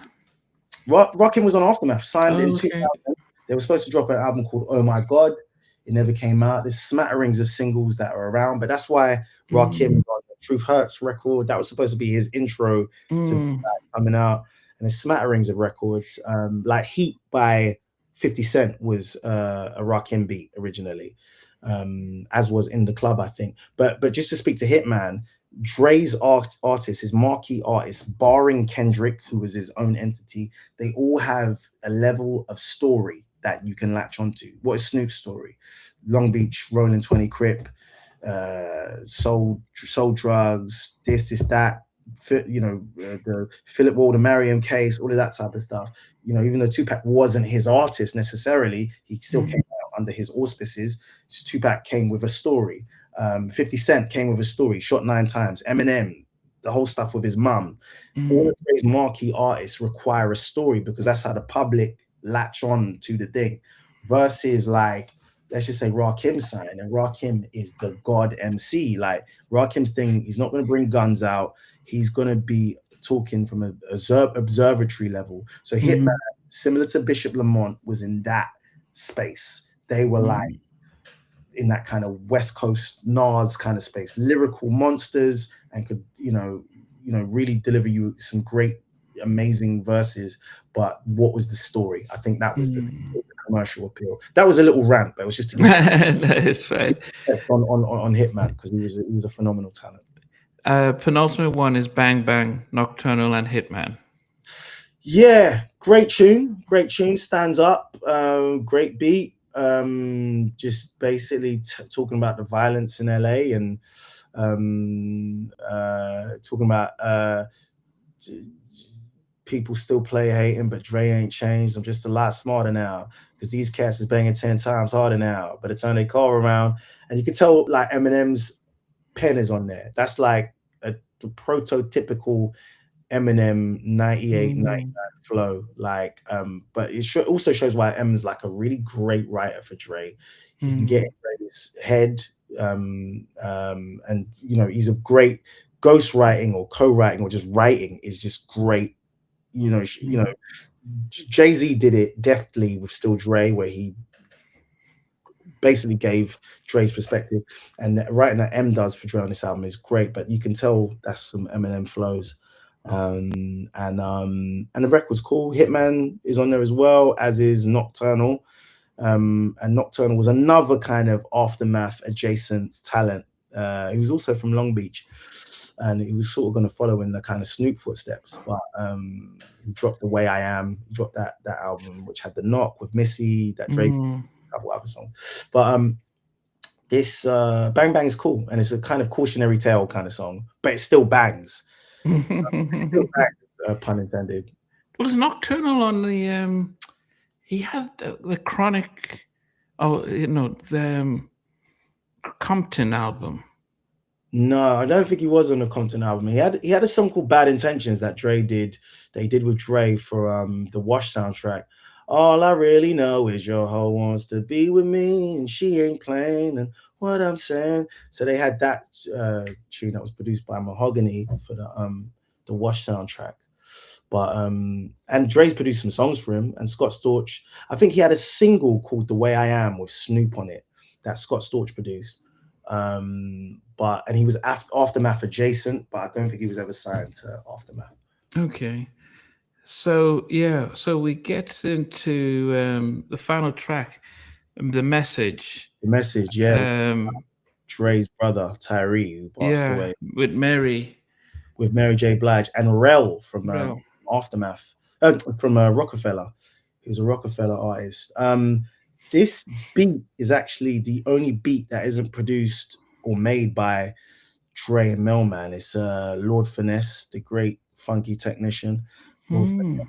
And I think Melman, yeah, I think Melman procured this beat from him. Like, like producers, especially those like real dope producers, they'd have like beat sharing sessions where they go shopping together for records, and they all are plugged into each other. Whether it's the Digging in the Crates crew, the Beat Nuts, they all Pete Rock, they all know and respect each other. There was a real producer culture that I geeked out on and looked up to as a kid. And I think Melman heard Lord Finesse playing this beat one time, and it was known as the Chinese beat. I think they called it the Chinese beat because of that harp thing. It sounded Oh, very, yeah, very, Hawk and the Harp. yeah, of that, of of that region, and yeah, and so I think Lord Finesse came and sold the beat to Dre, and I think he watched them record it and stuff like that. But I think Royce wrote that verse, I believe. I think Royce the 5'9" wrote that verse. I think Royce apparently would have been on the album a lot more. Royce the 5'9" is another monster, like phenomenal MC, one of my favorites. I think he would have been on it a lot on this album a lot more. But I think there's some like managerial kind of palavers that I'm sure he'll talk about in some interview somewhere. But yeah, and it's a heartfelt one. It's a great way to end that Mm, because it's Dre talking about his brother who passed on during the NWA tour, like got into a street fight. wow. I don't think he'd ever addressed it, and it's kind of a kind of a tender way to end this album. And then you kind of segue into this Cheech, this Tommy Chong outro. Tommy Chong does the outro, which is like to have one of the ultimate stoners doing a marijuana related outro to the ultimate sequel, weed album Mm. is kind of is symbolic. So yeah, the message into that Tommy Chong outro. The album worldwide sold over 10 million. Yeah, Um, did you expect it to? Was that the number you expected, or what was? I mean, like I think it eventually sold 10 million. I think out the gate it hit 6, and it wasn't even. It didn't even go to number one when it first dropped. I remember it being like, oh, is it going to be number one? No, it didn't. It was number two. I can't remember. It might have been. I'm going to say. I can't remember who picked it to number one at that time, but like it didn't matter because the album was number one to me. It was Mm, number one to me and made me go like, I want to go make beats. So it crept to 10 million over the intervening years. But I yeah. think it stalled at about 6 million a few years after. I say stalled. That's but no, the Yeah. album's gonna be a juggernaut. Like when you think about it, Eminem that year, 99, had dropped his debut Slim Shady LP, which did crazy numbers. And then you've got him, you're bringing his audience, who might not Mm, necessarily have been Dre's audience, into this highly anticipated album. He's mm, heavily featured on it. From his pen is featured on it, and he's got some verses on it, and that helped push it. The visuals helped push it. The reunion of Snoop, it was like a perfect storm of things landing because it was almost. I think this might have been it had this album not done what it was supposed to do. It might have been it for a while because hip hop isn't very forgiving. mm, It isn't very forgiving in terms of like, particularly during that 90s period where sales meant everything. Like now, yeah. gets 20,000, like 20,000 sold in the first week, which is like would be laughed at in the 90s. So off the back of the Aftermath Presents LP and then the Firm album and some sort of like not so hot responses, like it could have been it, but like Mm, this album, Dre just assembled the best session musicians in LA, from Mike Elizondo, Kamara Camben, Scott Storch from Philadelphia, Sean mm, Cruz, and obviously people who might be uncredited in the liner notes, but mm, Chris the Glove, and he brought DOC back in there, one of his secret weapons, the great DOC Tracy Curry, to kind of help push him and be that critical person who'll say like, don't do this, do that, almost like an exec producer kind of thing. mm. So the album did what it's supposed to do. So 10 million, I'm not surprised, but the album is thriller levels in my household. It's thriller levels. Like it's important. It's one of the most important albums I've ever heard in my life because of the Wow. impact it's had on my life. Not because of the content. Like Mm. I'm not throwing up gang signs, but like sonically, it made me pay attention to every snare, every hi-hat, it made me see the music. It made me see the hip hop band. And I Mm. never heard anything like that before. I never heard music be so clean. Mm. I want to see. I actually, it's so much so I want to see the Pro Tools files. Like one of my dreams is to go to the studio and be like, "Yo, show me the Pro Tools files. I want to see how you, I want to see how you did. I want to see how you did this because I'm fascinates me, man. This album, and that is actually a gift of the scarcity of information about this album. The myth builds, and it's a lesson that this digital era could learn about like scarcity builds myth. Mm. You have to have something to buy into first and want to be excited by, but like this album and the making thereof is so mythical. And I'll say this, people, there's been a lot of discourse online about Dre making beats. Like, has anyone seen Dre use an NPC? Da, da, da, da, da. And basically, the Avengers of hip hop came out in defense of Dre. Like, I seen it with my own eyes. And da, da, da, da, da. Anyone who's ever worked with Dre knows he gets busy. But there's something magic about in an era where everyone's showing you their process and showing you how they got there. There's something magical about an album that there's not one frame of footage to show you them messing it up or coming up with ideas. There's the pictures on Mm. the CD, but there's something magic about like, wow, what did you leave on the cutting room floor? And Mm. we never know. Yeah, but we know that Dre is very picky when it comes. I mean, everyone knows about Detox, the Oh, album. oh, don't we? Oh, Yeah. don't we know about Detox?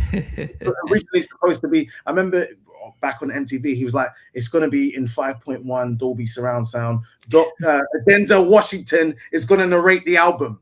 As early as 2000 and the year 2002, Dre was like, "Yeah, it's going to be in Dolby 5.1. I'm mixing it now. Denzel's going to be narrating it. It's going to be a character called Detox." And I'm Like, sure I'm sure it's complete. I'm sure it's done, but I'm sure he just felt like the moment has passed.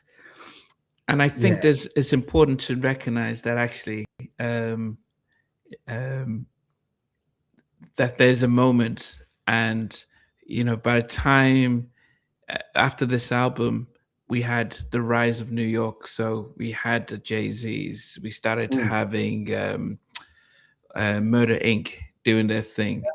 yeah, You know, so it was almost like wow, the landscape was changing, and there was different. The music was going in a different direction, which was speaking differently.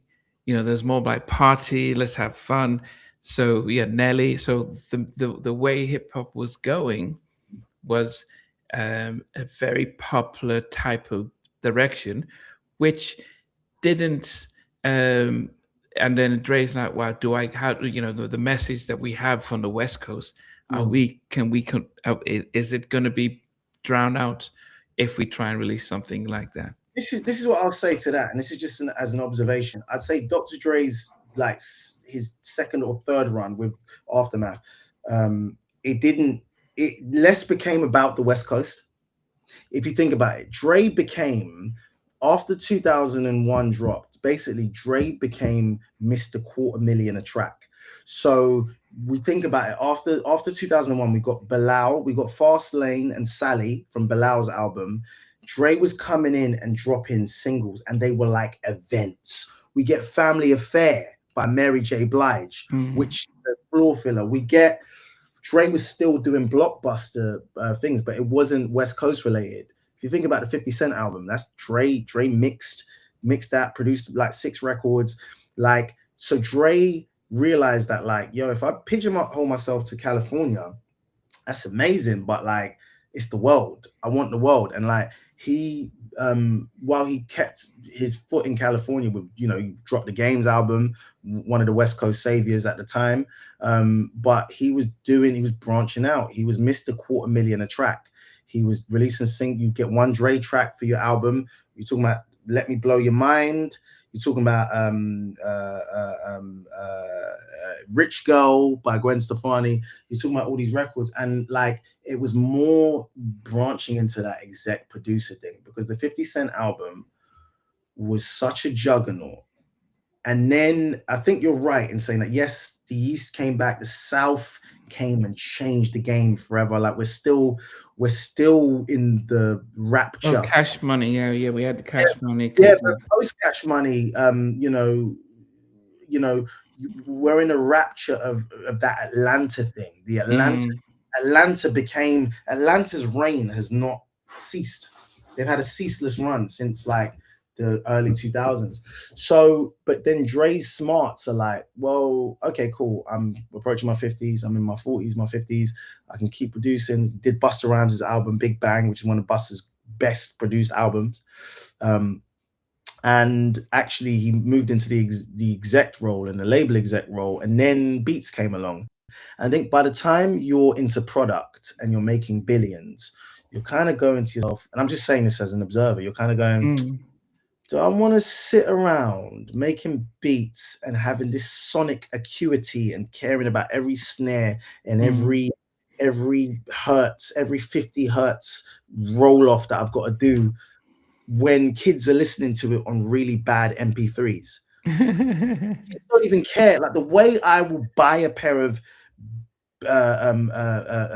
headphones, like like really like deep detailed headphones. Like I right in front of me, I have Genelec speakers that I've had since '07. Like I care about this stuff, but there's a generation, my godchildren, bless you, my It's godchildren don't care about audio fidelity. They just want to hear it. Music is so much more of a commodity now. It's just another thing. So they don't care about the sonics of it. So if you're Dr. Dre and you obsess about everything, why am I going to spend all this time when no one no one's gonna care, and the reward for the effort is diminished? So he makes beats, becomes a billionaire, and he releases when he wants to, but then he But what also happened to Missionary? Because that came out last year Missionary was dope, and I talk about this with my and friend. it disappeared. I mean, it was.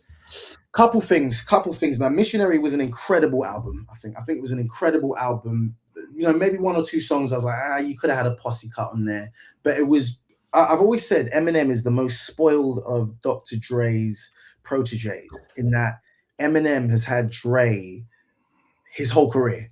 He's had access Mm, to Dre his whole career, and Snoop was his brightest star. He was his brightest natural star, but because of the environment of Death Row and because of all of that, Snoop and Dre never had. If you think about it, they had one album together. They had one album together, and maybe you could say, Murder Was the Case. Dre was involved in that, and the mm, Dogfood album, which he mixed. But like, he was absent on Dogfather, and Snoop suffered as a result of that. DJ mm.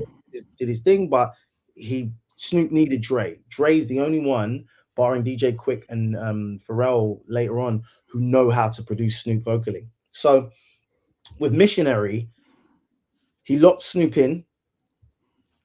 He got the ICU, which is Fred Rec and Bluetooth Beats. I think his name is. I'm butchering his name. Sorry if you're on the Mm. chat, bro. Dope guy. Obviously, Focus is in there. One of the great, architects of the Aftermath sound. But there was a couple problems with that. To me, is that like Snoop does too much. Snoop does way too much, because Mm. after he got that Missionary thing, Snoop dropped another Death Row album. So you just diminished the market value of this album, which I played. I've got the album on vinyl, which I haven't even opened. I got it on vinyl, and I'll never play it because I was like, this is a Dre and Snoop album. Do you know what this means?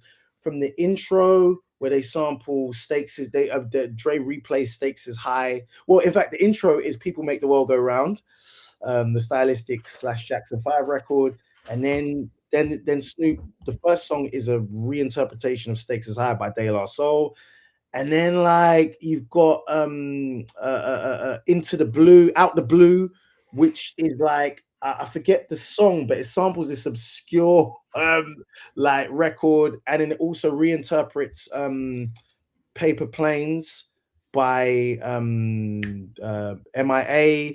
And then you've got Gorgeous with Janae Aiko, which is a crazy record. But the problem is that like they didn't shoot enough videos for it.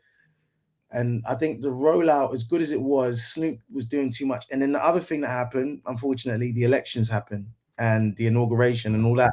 And I think the political conversation clouded that. And it's just if Snoop had been a lot younger and less of a if he'd been a newer artist, you might have said like, listen, you're not dropping another album for like the next 6 months. We are going to pump this album because the album is so dope. Well, yeah, Mike, what does Michael say? Michael's saying that it was overproduced. He hated the hooks, and but it was. I know what they were pushing their drink, their gin and juice brand, Yeah. um, and but Fair dues, fair dues. People have but said the same thing. So go on, Andy. Sorry, go on. no, but I think you're right about the timing because the timing in which it came out. We were occupied by the elections, and then Yeah. so there was just so much going on that it's unusual for Dre and Snoop to come out with an album and just disappear because no one was paying attention. I mean, there's a couple things. They're men in their 50s and now 60s with Dre. Had they released it as a true anniversary album the year before when it was supposed to come out, then it would have made waves because we're not in a political cycle year. And I Yeah, think when I yeah, say yeah. political cycle, it was like because of the inauguration and all that type of stuff, it just had a big impact on Snoop's thing. I love Snoop. Snoop's one of my favorite rappers, but like it just had a major effect. But yeah, the album, I can hear what Michael's saying, and I respect that because I listened to it going like, oh man, like, where's this person and where's that feel? You're not gonna get that from men in their 50s. It's a mature album. And look, Nas and Primo's album has been critiqued a lot. Has that And come out? Light Years, and that's a crazy album. Now, part of the critique with that album and most albums in general, and this is a problem that we're just gonna have to face now. John McMillan, shout out to John McMillan from Game of Thrones and Family Lab. He says this thing. John's a scholar of hip hop. You need to have him on. But John talks a lot about fan rap, and we are in the era of fan rap where the people rapping were once fans of these people. You also have it where producers, I can now talk as though I'm a peer of Dr. Dre or DJ Premier because I have access to cheap music equipment. You see what I'm saying? Whereas like it used to cost you something to go in to buy an MPC, to you really had to suffer. Now you can get a ripped copy of Fruity Loops allegedly and make beats off of that. I don't use Fruity Loops. I pay for all my stuff. Endorse me, someone, Cubase. And so you could do that. So people think they're peers. So what happens is I saw it happen with the Primo thing. People were like, yeah, I wouldn't have given that beat to Nas, or oh, Primo, I sampled this record before you. And it's like the nerve of you. Like Chris Martin, works of Mart. Like, how do you feel you were a peer? So we're in the era where, because of online discourse, which is great, everyone feels that they are on the level of a Primo, a Nas, a Dre, a thing. So we all have our things, and we're fans as well. But you're not going to get, and I think for what it's worth, I think the Primo and Nas album was great, barring a few. I think track order wasn't my favorite, but they could have reordered it or whatever. But so he didn't work with Hit Boy. No. So this was part of his Legend series that he did did for Mass Appeal, where everyone had an album. Ghost, Ray, De La Soul, Slick Rick. Everyone had an album. But it was just the long-awaited collaboration with Primo, and you could say, well, it's 10 years too late or whatever, or 20 years too late. Here's the thing: it's the album we needed for this version of Nas. Like, I would have loved a whole album of what I call MPC 60 Primo, which is where as a fan, I'm such a fan of his. I know when he's using the MPC 60, and I know when he's using the MPC Renaissance, because the beat sounds super clean on the Renaissance, and we want to hear that MPC 60 grit. But that's not my place to say. They're making the songs that they want to make, and I've got to respect that. And when I play that album front to back, I'm like, oh, this is an album. This isn't an a la carte singles album. Similar to Missionary. You put it on, you do your housework, you drive your car. It's not a la carte singles. Barring Gorgeous on Missionary, there's no like out and out singles. There's no there's single moments, but it's like you got to play it. Dre, as he does on most albums, is bleeding tracks into one another. Like, if you listen to 2001, most of these tracks lead in. FU leads into Still Dre.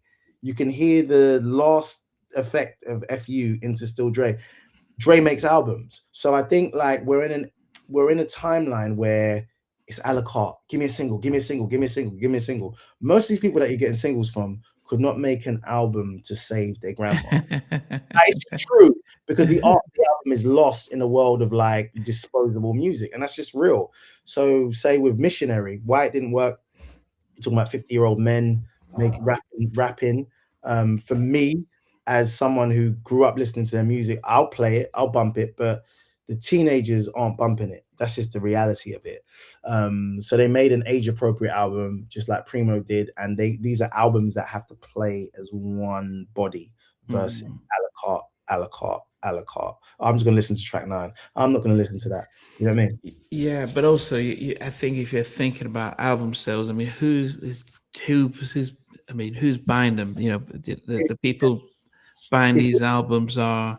if you're trying Thriller, Thriller will never happen again. The 90s will never happen again.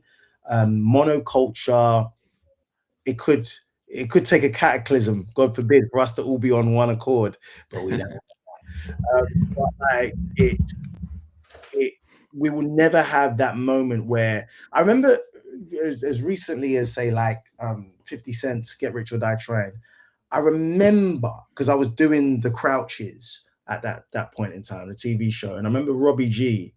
Shout out to Robbie. Robbie was asking me my opinion because he knew I was a hip hop nerd, and he was like, "What do you think about this 50 Cent album? Like, I want to buy it for my son. Is it age appropriate?" And his son's a big man now. His son's like 30 now.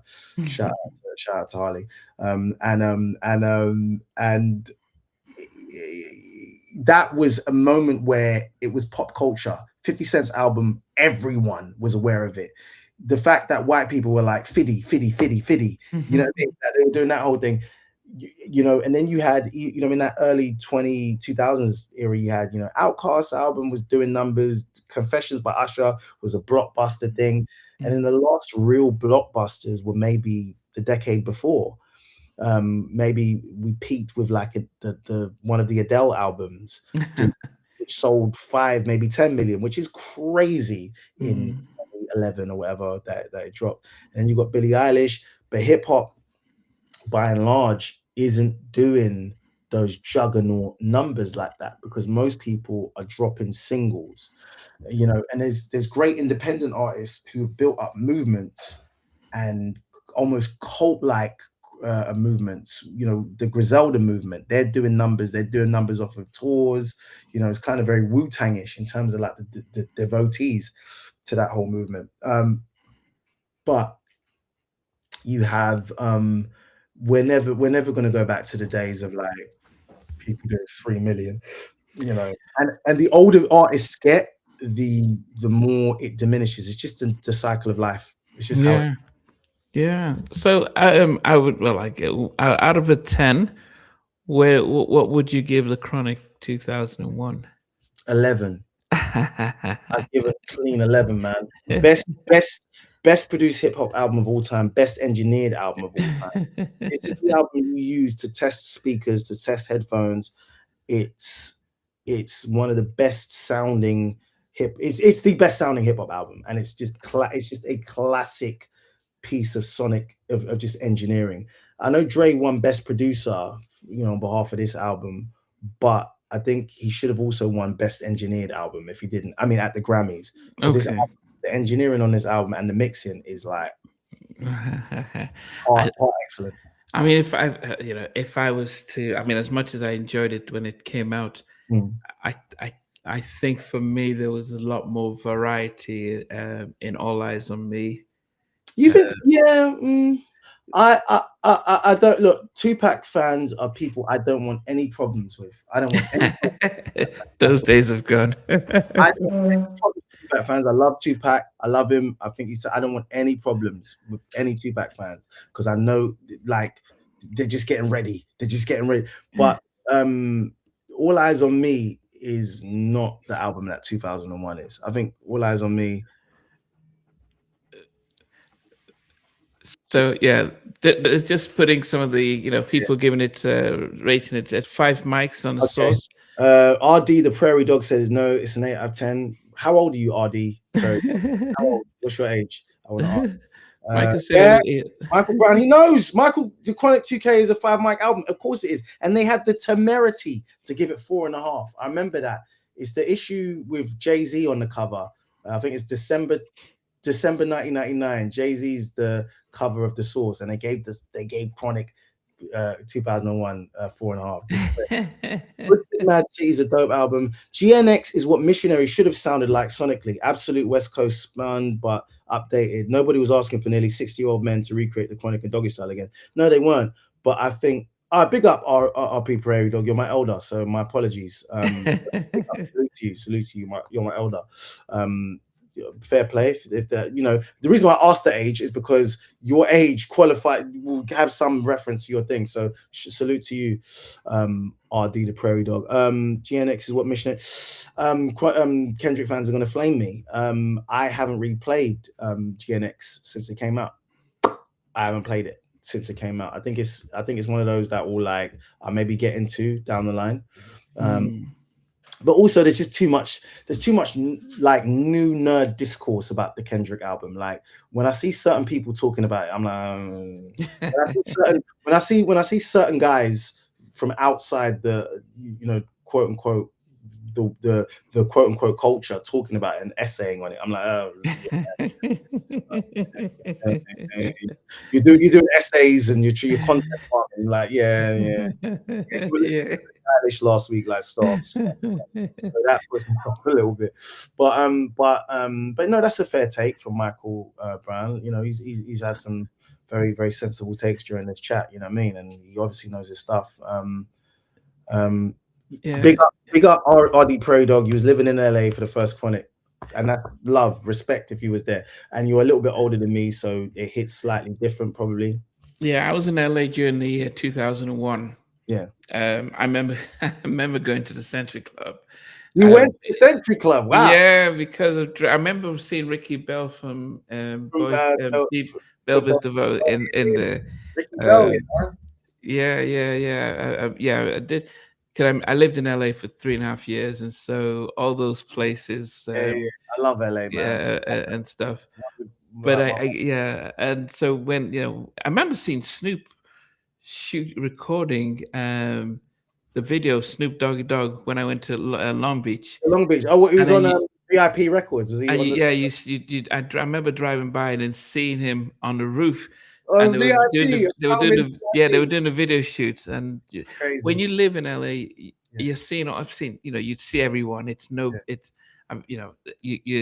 when you live there, you're seeing everyone. It's not a big deal because it's true. I saw Michael Harry O, one of the founders of Death Row. Like, because when I stay in LA, I stay in Santa Monica, and he's just like, he was just walking late night. I was hanging out with my people, and I was like, "You're Harry O." Like, what's up? And he's mad tall, and I took a picture of him, but just off of I've got this picture of me and Harry O, and I'm like, rah, like Harry O, like rah. But you do see a lot of people, and it's I suppose the magic of it is because American culture, particularly Black American culture for us as like Black people, is the magnetic north to Blackdom. Growing up, everything seemed like magical and mythical, like the idea of bumping into Will Smith or whatever. It was crazy. And then I remember seeing J-Lo just on Santa Monica, like just casually. Okay. I would bump into Adam Sandler. Always goes to the same Pete's coffee shop. Okay. And in his shorts, you know what I mean? It's casual, but then seeing a British celebrity here. But Michael Brown says Kobe Bryant met his wife at the East Side is G'd Up video shoot. That's a great video. One of the video models from the East Siders video, I've only recently discovered who she was. She was actually became a singer called Mimi, and she was on like Put It On Me, which is on the which Dre produced for the Training Day soundtrack. She's like one of the most beautiful girls in the video. So I was like, who is this? As a fan of King magazine, like who is this beautiful woman? Video vixen. I mean, before we go, we do have to talk because I started off by saying about to prepare for this. I was listening to the 2001, Yeah, and it was really hard listening, yeah, yeah. um, because I'm just hearing, and I think subsequently Snoop, when he did stuff with Pharrell, isn't his message is not as vulgar as he is when he was on Stylistic, this album. But yeah. it was. I was like, it was just like, I- and what I would say is that during this time when the Chronic came out and Doggy Style, and I was in university listening to this, it wasn't hard not to see categorize women in the same way that they're talking about. And it seemed to feel a sort of denigration of how we saw Black women because there Mm, was so much said about them. mm. And if you think a few years earlier, there was all this about you're my queen, you're beautiful. How do I talk to you? Come and and all of a sudden you're getting music that's saying they're bitches, they're hoes, and you're doing this, Yeah. and that was selling, and all of a sudden that then replaced what we were thinking about. So, who said it?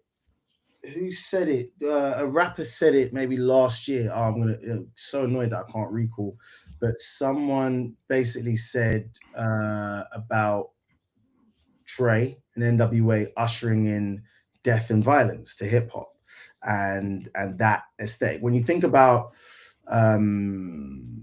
late 80s, talking about Africa medallions, Pan Yeah, African, yeah. and that Mhm. is particularly like the native tongues movement.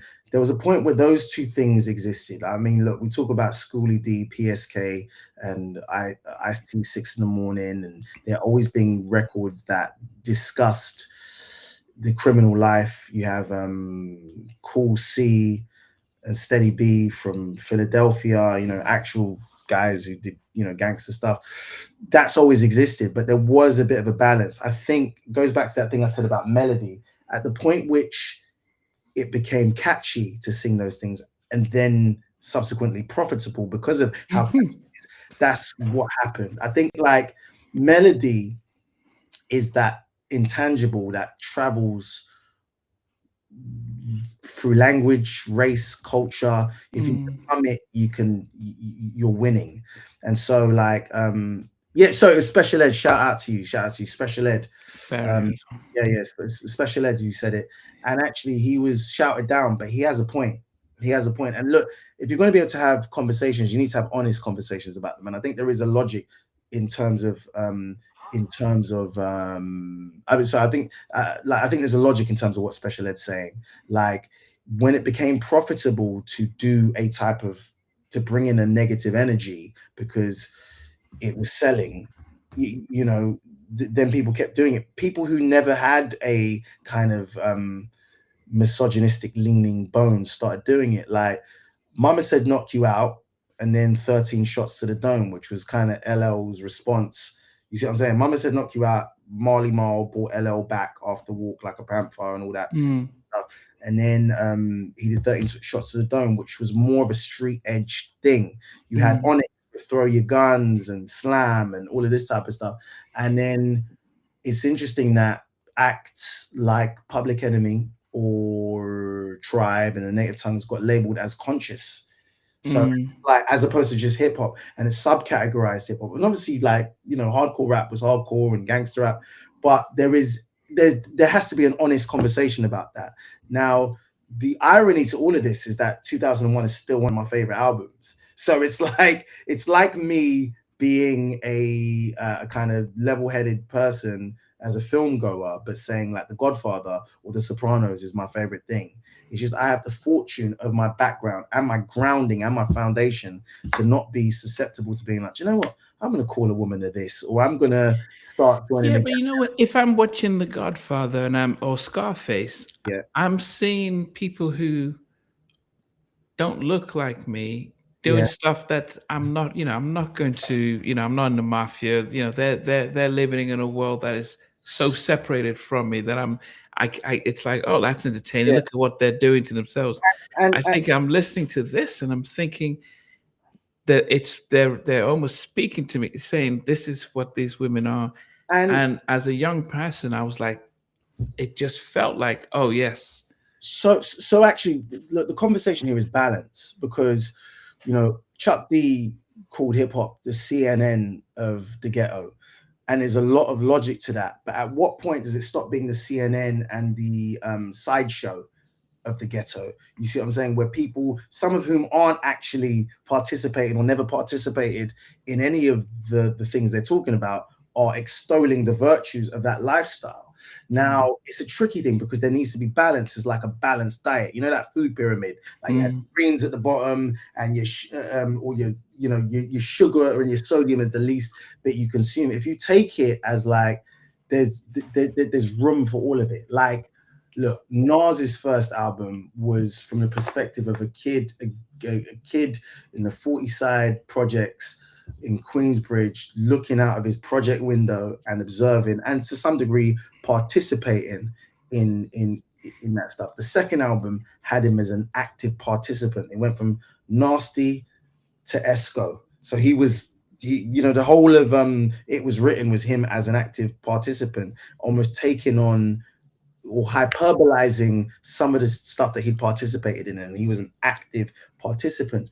Now that needs to all of that needs to be taken with, like, we take a little bit of Nas, we take a little bit of Mobb Deep, we take a bit of Common, we take some Black Sheep, we take some Onyx, we take some Snoop, we take some Dre, we take some Lady of Rage, we take some Rah Digga, we take some Moni Love, and it's all part of a balanced hip hop diet. The problem is the negative is the most profitable. So that's mm. also got the most money pumped into it. Because even though payola is a dirty word, these records are getting serviced by money.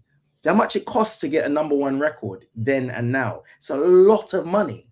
So a lot of money is going into pumping these things. And I listen to it all. I'll listen to the like I love Dre's music, but then I love Nas and I love Common and I love, you know what I mean? Like, Mm, you've got to allow balance. And the problem is, at a certain point, people from outside of the culture and our mm. culture became the loudest voices and most powerful voices, and they were able to dictate. And within their own culture, they might not necessarily. It's like this. It's like people who work at Apple. Um, they know what phones do to your brain. So you hear them say like, "Oh, I don't give my kids an iPad," because they know how it's rewiring. Mm. So it should be with record labels. Why have you got certain people from outside of the culture basically being able to say, "Yeah, this is the best record," and this young kid from the south side of Chicago who's talking about stabbing, this is what's hot. But you go to their house and they're playing Barry Manilow. Yeah, yeah, yeah, yeah. You know what I mean? Like, But yeah, but I think one of the things that um, as I mentioned, if I'm listening to this now, mm, when it came out 20 plus years ago, I didn't think much of it. I was just going with the flow. mm, I think my ears, I'm listening to it now. I'm thinking, goodness, is this what they were saying? This is, and I go through all of this, and I flip and listen to East Coast at the time, mm, and yes, they may be talking about selling drugs and trying to get some money. And then I've got my girl who's oh, we had Method and Mary. yeah, yeah, It was very much of Bonnie and Clyde. Okay, yeah, you're with me with this, and yeah, you yeah, know, even when I spoke to Dalvin of Jodeci, and he was saying that when they had to, I'll Be Sure wrote the intro to For My Lady, yeah, and he says, so you're having my baby, and he says, look, we were just kids. We're 16, 17. We didn't know anything about having babies, yeah, but they were pressured into writing that because Al was talking from his own experience, yeah, and he thought that would be a great intro. But so there was still a sense of, oh, that's not us. But I think the way you know MCA got behind Death Row, the way they got behind Cash Money, mm, because it didn't matter what you were saying to your people as mm. long as you're making us money. And it's, to me, it's just like here in the UK, we've got EastEnders. To me, it's one of the worst thing on No that's shots been. on EastEnders. I will not have any shots on EastEnders. Shout out to my L Street people. No, and the reason I say that is because it would look at the worst thing in society and put it on TV and say, yeah, and it's almost then people watching it and think, oh, this is how society is, and that's why it doesn't try and say, let's just try and show a positive life. It would do this, and but that's the equivalent to me of what Yeah, the popular music they were pushing that was yeah. really destroying. And yes, you were talking about consciousness rap. Mm. It's, there's no such thing as, it was rap that's been a lot more positive. Heavy D was very positive. He was doing Oh, oh, stuff. um DMX was always talking about the demons in his head, and I think he has ADHD and stuff. He was always talking about all of that level of struggles that he was going through. yeah. And then you started having Murder Inc. Party, let's enjoy life and Mm, spend money. And that took it to another step, mm, because all of a sudden everyone wanted to be materialistic. Everyone wanted yeah. to be, And, whatever.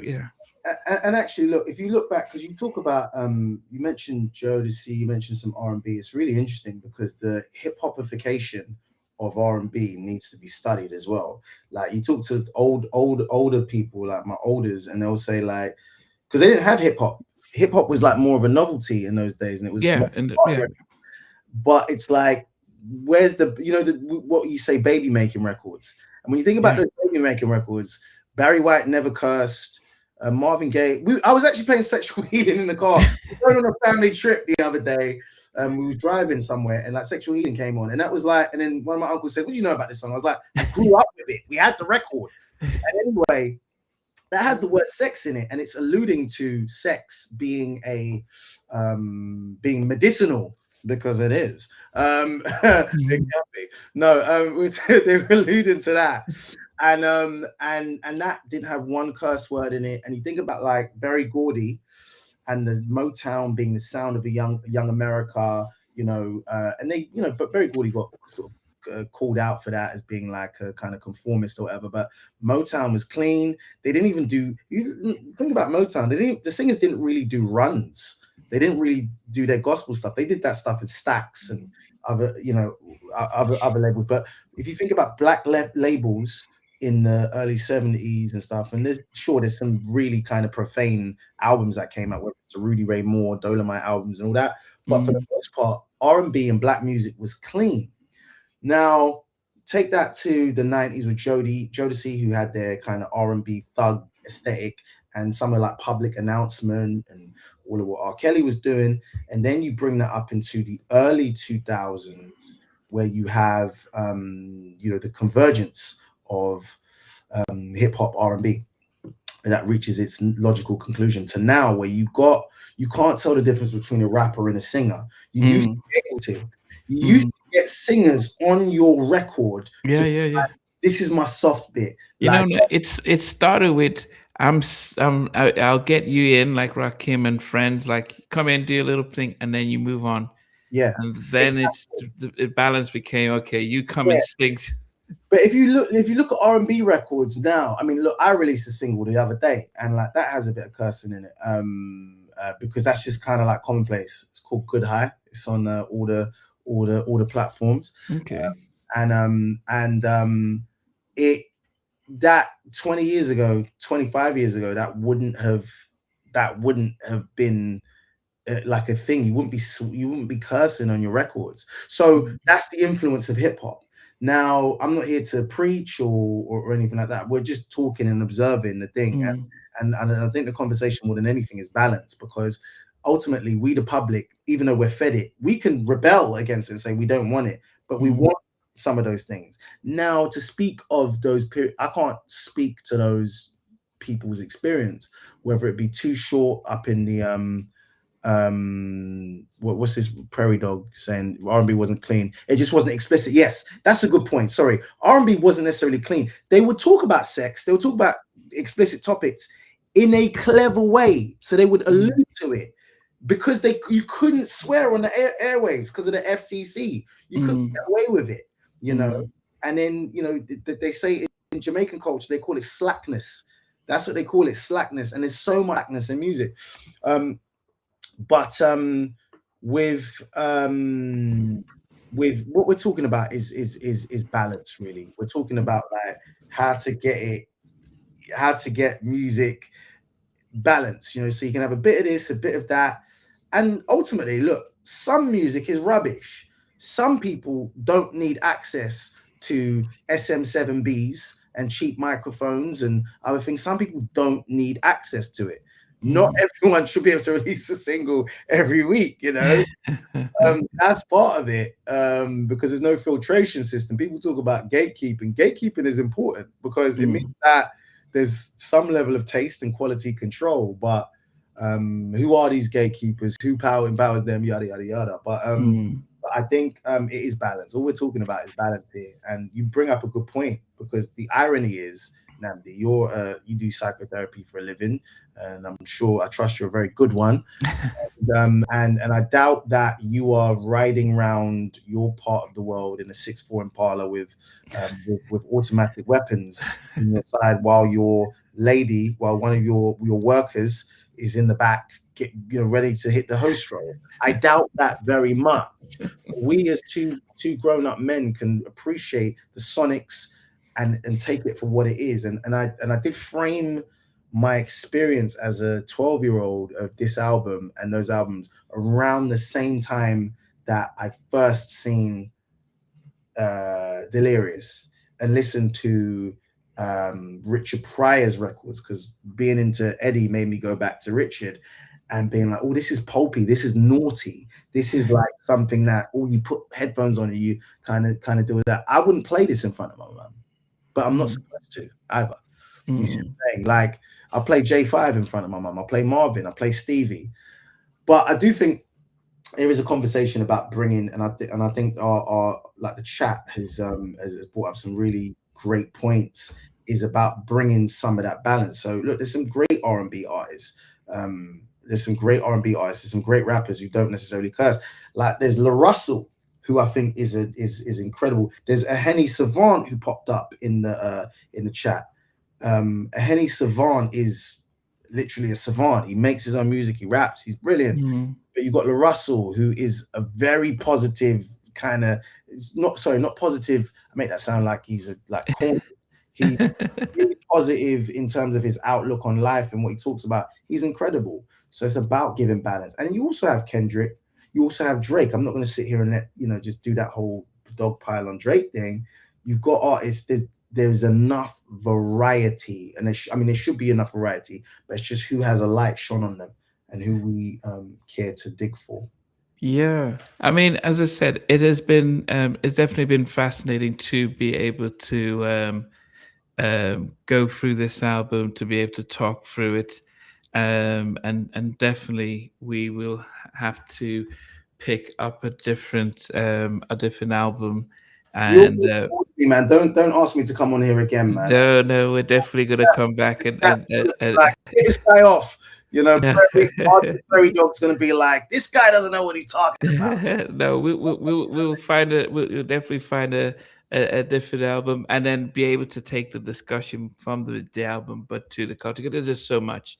For sure. I mean, for me, the biggest kick in the teeth was in the mid 90s. The labels. Donnell said this when I spoke with him for the Yeah. first time, was that there was a conscientious Consensus. effort, consensus effort by the labels Yeah. to destroy the black community, I mean, because they decided to cut all the R&B, yeah, and you had most of the R&B artists singing about love. He yeah, said from Maxwell to himself to yeah. Joe to Brian McKnight, R. Kelly, they were all singing about love in a different way, And it's and black they love. decided to. Black, if it's black people singing about it, it's black love. Yes, Yeah. but the labels decided, you know what? How do we poison Yeah. this community? The Yeah. best way is to invest more in the people who are or are destroying black love, because you know, whether it's the breakdown of absent fathers, it became almost glamorized. Yeah, I've got a kid here. I've got a bit. It I was used to get laughed at. I said to someone today, I used to get laughed at by some people in school. Be like, "What? Your parents are together?" It was and like, yeah, because that's the message that was portrayed. yeah, But if you think about, Al Green, "Let's Stay Together," we all these songs about yeah, black love. You see videos of them in black families in the '60s during the civil rights stuff, wearing suits, the dads and the mums coming home with the kids. I mean, yeah, so all of a sudden that breaks, and music is reflecting that. And 100. if I interview an artist and they talk about, they all say, "Yeah, my dad left and raised by mom," it's every Yeah, single one.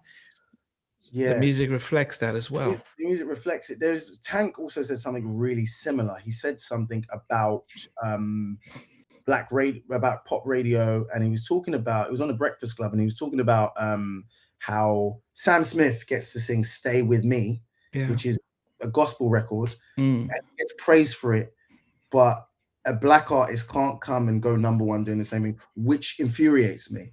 Shout out to Sam Smith, he's talented, but like, I'm not impressed by, because you can do that. I went to school with a guy called Ricardo Williams. He's like a few years older than me. Ricardo Williams is one of the best voices I've ever heard in my life. At 14, because we were in the gospel choir together, but the gospel choir was his. I used to just watch this guy, and he's one of the most talented 14, 15-year-olds I've ever met in my life. I mean, and Mm. I'm saying that as like a grown man, and I still talk to Ricardo. I'm in awe of him. Vocally untouched, yada, yada, yada. If he was a different shade, or if he was Sam Smith, he would have Mm. quintuple platinum. But you're not allowed to just come and sing what is native to you. Other people are allowed to come, dip, participate. We give out barbecue invites. Mm. You invite, come do your thing. And actually, I wouldn't be surprised. While I'm not a conspiracy theorist, I do think there is some kind of concerted effort to kind of undo a lot of the foundation in the culture and the community. Is, I mean, I feel that way about podcast mics. You know what I mean? Like they talk about Iran Contra. I feel like this van mysteriously came into black neighborhoods and just dropped podcast microphones, SM7Bs everywhere, like they did with crack in the 80s. That's my, Yeah. Well, I think just as a wrapper, one of the things I will say is that I woke up this morning and thought, why did they break the nose of the Sphinx in Egypt to yeah. hide the fact that the Egyptians were black, Because it the was a pharaoh Joe was black, Jackson nose. It was a Joe Jackson sized nose. A Michael Jackson and, sized nose. and the fact that a group of people would look and say, you know what, this would tell too much of the truth about this people. They Yeah. just decide to break the nose. It just shows you that actually, when if people talk about conspiracies around labels and the kinds of things they push out, whether it's music, whether it's even the movies. I mean, people are complaining that all the black movies that we had in the '90s, whether it's a Love Jones or Love Best, Jones, man. yeah, the Best Man, The Woods, all these. We were just getting movies, both comedies, both romantic, and all that, Yeah. and whether it's poetic justice. It was almost like the movies and the soundtracks, and they just decided, you know what, these things were making money, they Yeah. were entertaining a community, but they were telling too much positivity. So we're going to stop that. Well, Uh, I tell you what, I'm gonna make a film. I'm gonna make a black British rom-com. That's gonna be one of my next things. Just gonna put it here now. I'm gonna do it. I'm gonna do it and try and tell our story. And I know a couple other people are doing that and pushing that wave. So let's just do more of it. Talk is good, but it's about like yeah, putting money where mouth is. So that's gonna be my thing. And I'll do a soundtrack. And I'll yeah. do a soundtrack. Well, I'll, if you need any of the legacy R&B acts to come and feature oh, in the, come on, come on. I'll And call Donnell and come on, come on, come on. 702. Tell them to. Or if I need song clearances, no, everyone go listen to Good High, man. That's my single that I put out with Yeah. Black. So yeah, where can they get it? And That's on all the DSPs. I've got a couple other songs. I just keep putting singles out, man. Stuff I produce myself and sing on. So just putting it out, any man. visuals? Would there be any visuals with any of them? There's something on my Instagram. There's a kind of lyric video, but in time I'm gonna do like a visualizer. I'm gonna do something interesting. I'm gonna hopefully put together something interesting down the line using my visual skills and do something. I'll wrap it up in a nice thing. But at the moment, we're just dropping these singles, man. So just stay tuned and follow me on Instagram at Akemji, Akemnji. And I want to ask you, Namdi, I need this Malibu Dre song. Tim, please talk to Tim. And look, I'm not going to share it with the internet.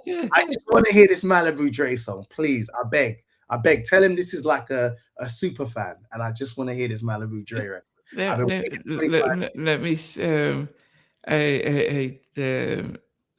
I hate to let me just send a Tim. Yeah, we're Hey, talking. Tim. Because I want this Malibu Dre record, man, like so bad. Is there a track called you said Malibu Dre, like Malibu Barbie, but Malibu Dre. Dre that you produced? Let me see what he says here. Let's see what he says here. There was a time that Tim will come on and we'll do this live stuff.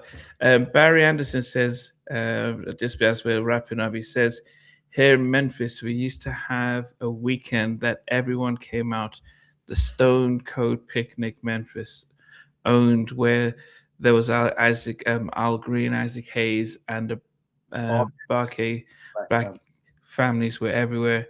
As I said, it's yeah, music, films, entertainment is a powerful tool to promote. So when the Cosby Show was on, it gave a sense of look at it. I mean, having a father as a surgeon, a mother as a lawyer, and even though the balances, we had other shows that were there, whether it is Good Times, The Jeffersons, and all these things. And when you stop showing, even Family Matters, but when you take away the visuals of hardworking families, parents, mums and dads and kids, and you take that away, and you put on stuff like not Power. What was the one with the label that had that Taraji? Empire, and it becomes the destruction of a family and stuff like that. But part of it as well, just because I don't want to get too deep into it, part of it is on who gets to tell the story or commission the story. This is same as the record labels. If you just on a TV level, and I say this all the time, if an exec or a commissioner doesn't know anyone that looks like me or you, and if they were to invite, I always say, if they were to invite 6 people around their house and not one of them look like me or you, and the only place that they interacted with people that look like us, men and women, was in Tesco's, in Morrison's, or on the street. That's their perception. So they will say stupid shit because it's been said. They'll say stupid stuff like, "Oh, I don't know any black doctors. I don't know any black lawyers. I don't know any." Half of my family work for the UN. Half my sister's a dentist. My sister's a lawyer. Like my cousins work in like JP Morgan and all this type of stuff. Like, how are you gonna tell black people that like what like the limitations of their thing? So part of that is a huge factor, is who has the checkbook. Who has a checkbook. But yeah, look, Cosby Show, like obviously you have to caveat it with like obviously, you know, some terrible things have happened over the years, and Mr. Cosby's legacy has been tarnished. But Cosby Show, Fresh different world, yeah, different world. You couldn't tell me I wasn't going to Hillman. Yeah, I went to a historical black college when I in Selma. It was a black college, and that was the model. I looked at that, and we were learning about stuff. People I know who went to Howard, and the real HU, and actually, look, it's really tricky when there's no balance, because it goes back to that thing about balance. Is like, where is the balance? Because we do need dramas and we do need things kind of, whether it's showing the ills and the dark sides of stuff, but we also need things that represent, like, look, I'm big on showing the black middle class because it exists and it's strident, and I grew up with people who were on both sides of the fence, or both sides of the tracks rather, people who lived that life and people also who had like a picket fence and were black, and their mum and dad worked. Mum's a judge, dad's a banker or whatever, and they were doing all right. And we need to start making that the orthodoxy of blackdom, or a larger voice in it. You Yeah. see what I'm saying? Like, we need to make that a larger voice in it, because not all of us have, like, as bad as these stories are, not all of us are from that. Mm. You know, and we all come from a place as a black diaspora, African Americans, black Africans, black African Caribbeans. We're all from a place of being the oppressed and the downtrodden. That's part of our intravenous, the pain that we suffered for like millennia. Yeah. Where we are now in different places, there's a spectrum of experiences, and like I said with the music, it's balance, because I want to hear the story of I want to see the new My Wife and Kids. My Wife and Kids with Damon Wayans was a brilliant early 2000s antidote to the Fresh Prince. Damon Wayans, Tisha Campbell, Georgia O'Gore, Jennifer Freeman. Like, it was funny, it was silly, it was goofy, but it also had like a mum and a dad together. The dad had a trucking business. The mum was a businesswoman. You had the kids just going through regular kid stuff, and there wasn't like any hood stories in it. It was just like a tale of like a black family doing goofy stuff, and it was so positive. You had Moesha as well. I mean, up until that last series where Ray J came in and ruined everything. Ray J is the great ruiner of sitcoms. Ray J is the great ruiner of sitcoms. As soon as Ray J steps up in a sitcom, it's about to get off the chart. But Moesha, the Mitchell family, like a positive family, who were living hood adjacent. They were in Crenshaw. Hakeem was next door. You could tell. You never saw his mum, and Big Mama, his grandma, who he'd always talk about. He was always coming over for a plate. They never embarrassed Hakeem and said like, "Oh, you're poor," but we knew that like, "Oh, this kid's always coming over because there's probably no electricity in his house." And you had Frank Mitchell with his awful, no shots at Ray J. We love Ray J, but yeah, you're right, he's TV poison. But no, we had Frank Mitchell with his terrible box high top haircut. But he was a responsible father, again, until they ruined it in the final series when they made him a cheater. Anyway, they're asking for your IG. Let me put it up. It's just your surname, right? No, it's just my first name. Your first name. Sorry. There's only one of me. There's only one who talks this much nonsense. Yeah, hold on. I'm just going to put it up here. Where is the @ sign? So yeah, that's no. There's an N. There's an N. Oh, you did me like the white people. And I'm looking. Akemnji. I'm looking straight at it here. Okay. Well, I can blame the fact that I'm dyslexic, so that always my bad. that always helps to. That made me feel That always helps to be able to showcase that. Yeah. There we go. Yeah. So hold on. What have I just done here? Nope. I deleted the wrong one here. I can see it's coming up as my real government name. Yeah, no. I mean, what I was trying to do was hold on one second. Yeah. I know people were asking about it. Yeah. And also he is he's that's not even showing here. That you've also got a new show that is that people can check it twice. Okay, hold on. Yeah, Rock was very good. That was a good show. Shout out to Michael Brown. Yeah, Rock was a good show with Charles Dutton. Yeah, good show. Yeah, but you've also got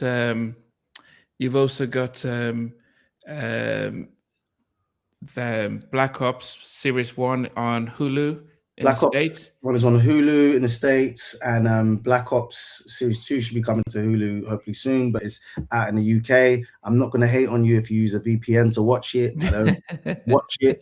I'm also in The Ballad of Wallace Island, which is hopefully going to be Oscar nominated. We'll see. Okay.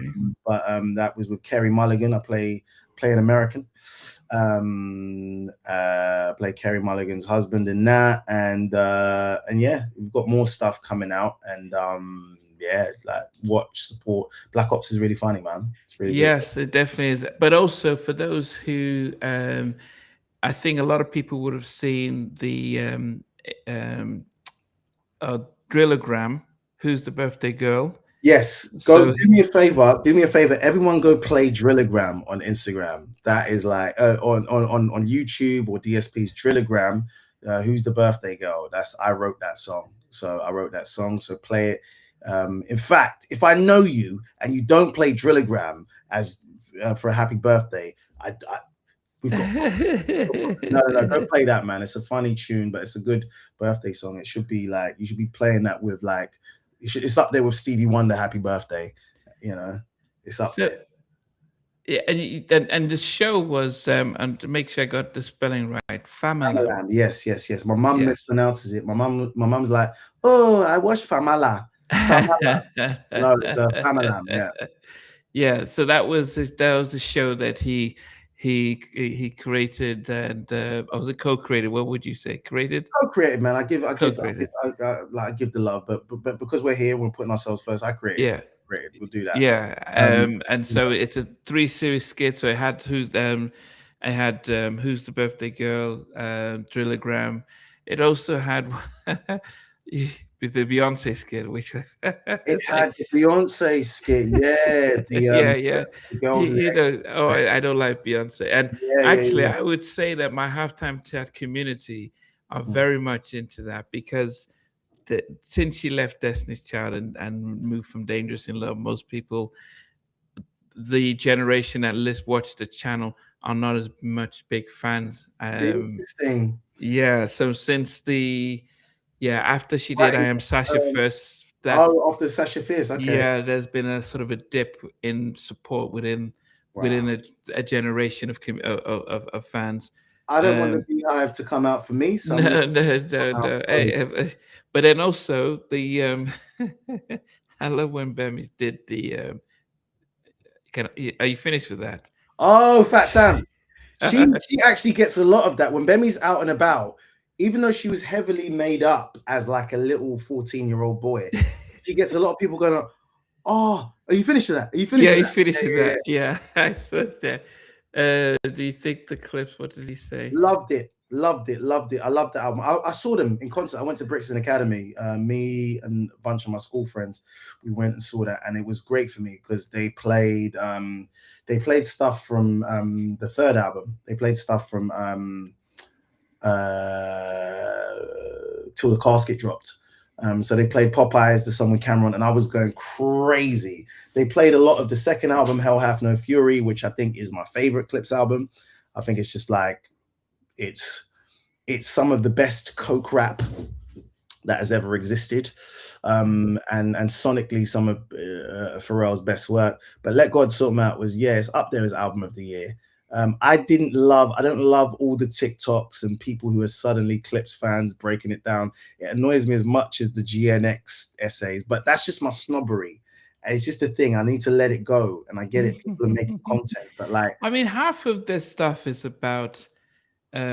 Back in the day, it was you listen to it, it gets its airplay, people generally appreciate it. Now, because we don't have a lot, it's about the hype.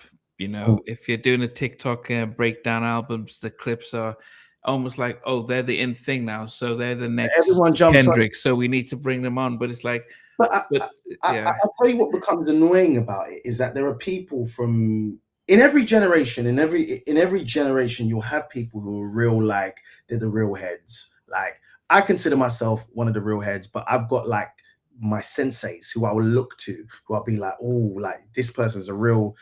Yes, I hate casual listeners and bandwagon. Sorry, 100%. And what it is See you, Barry. you have more people in this era who just jump on. But I'm like, I know you don't listen to the clips. I know you don't. And look, that sounds so snobby, and I'm never going to change that part of me because that sounds so elitist and so snobby. But I'll literally be like, all right, name me members of the Re-Up Gang. Name me all the members of the Re-Up Gang, which is one of the Clip side projects, and they can't do it And that's the kind of annoying, obnoxious music fan I have. Do you know why? Because it cost me something to be a fan. There was a point, and it's in every generation. Like, what did it cost you to be a fan? And that's why I take it. That's why I can say with my chest that like I'm an authority on Dr. Dre's 2001 because it cost me something. I remember the money I saved up to go get it. I remember the hours I spent studying that album. Now, PD, you could just be an instant expert. I'm like a bunch of my friends. We went to the DJ Premier and Alchemist tour. They had a thing in Kentish Town, and that was. There you go. See, shout out to RD the Prairie Dog. You know ball. And we went to the Primo thing and Alchemist thing, and we was just surrounded. It was the right level of geekery. It was like, oh, you guys are fans of Gangstar Foundation. Or you're fans of Alchemist, and you can name obscure Mobb Deep records. You could talk about Alchemist when he was in the group Illegal, Like, and I'm not saying everyone needs to be a nerd like that, but there should be a differentiation between like levels of fan. You shouldn't, not everyone, basically, sorry, this sounds like such a moan, but in this era, everyone is treated equal as like, this era doesn't like experts. It doesn't like experts, and it loves instant experts, but it doesn't like actual experts. And actually, I'm saying, if you're a nerd and you nerd out, you should be lifted to the front. The views and all the accolades, and that's just all I'm gonna shut up now. Okay, guys, we appreciate you guys staying with us throughout this throughout what we're doing today. Akemnji and I will be back shortly. We'll no promise. After this, I might just be like, guys, I've talked too much. I don't know how he's a psychotherapist. That's how he gets me to speak. With a different album on a different topic and stuff like that.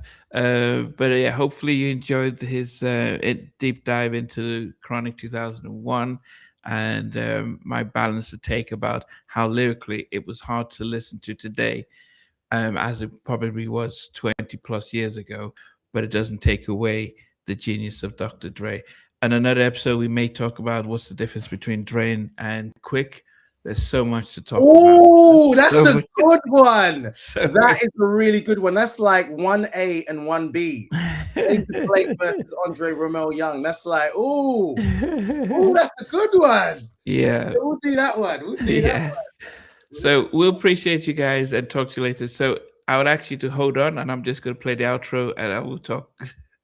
Cool. Hey guys, thanks for watching. Thanks for being a part of Halftime Chat.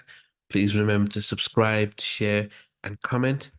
But most importantly, why don't you become a member of Halftime Chat? We've got amazing videos, amazing perks, and being able to support the channel. But anyway, thanks for watching. Take care.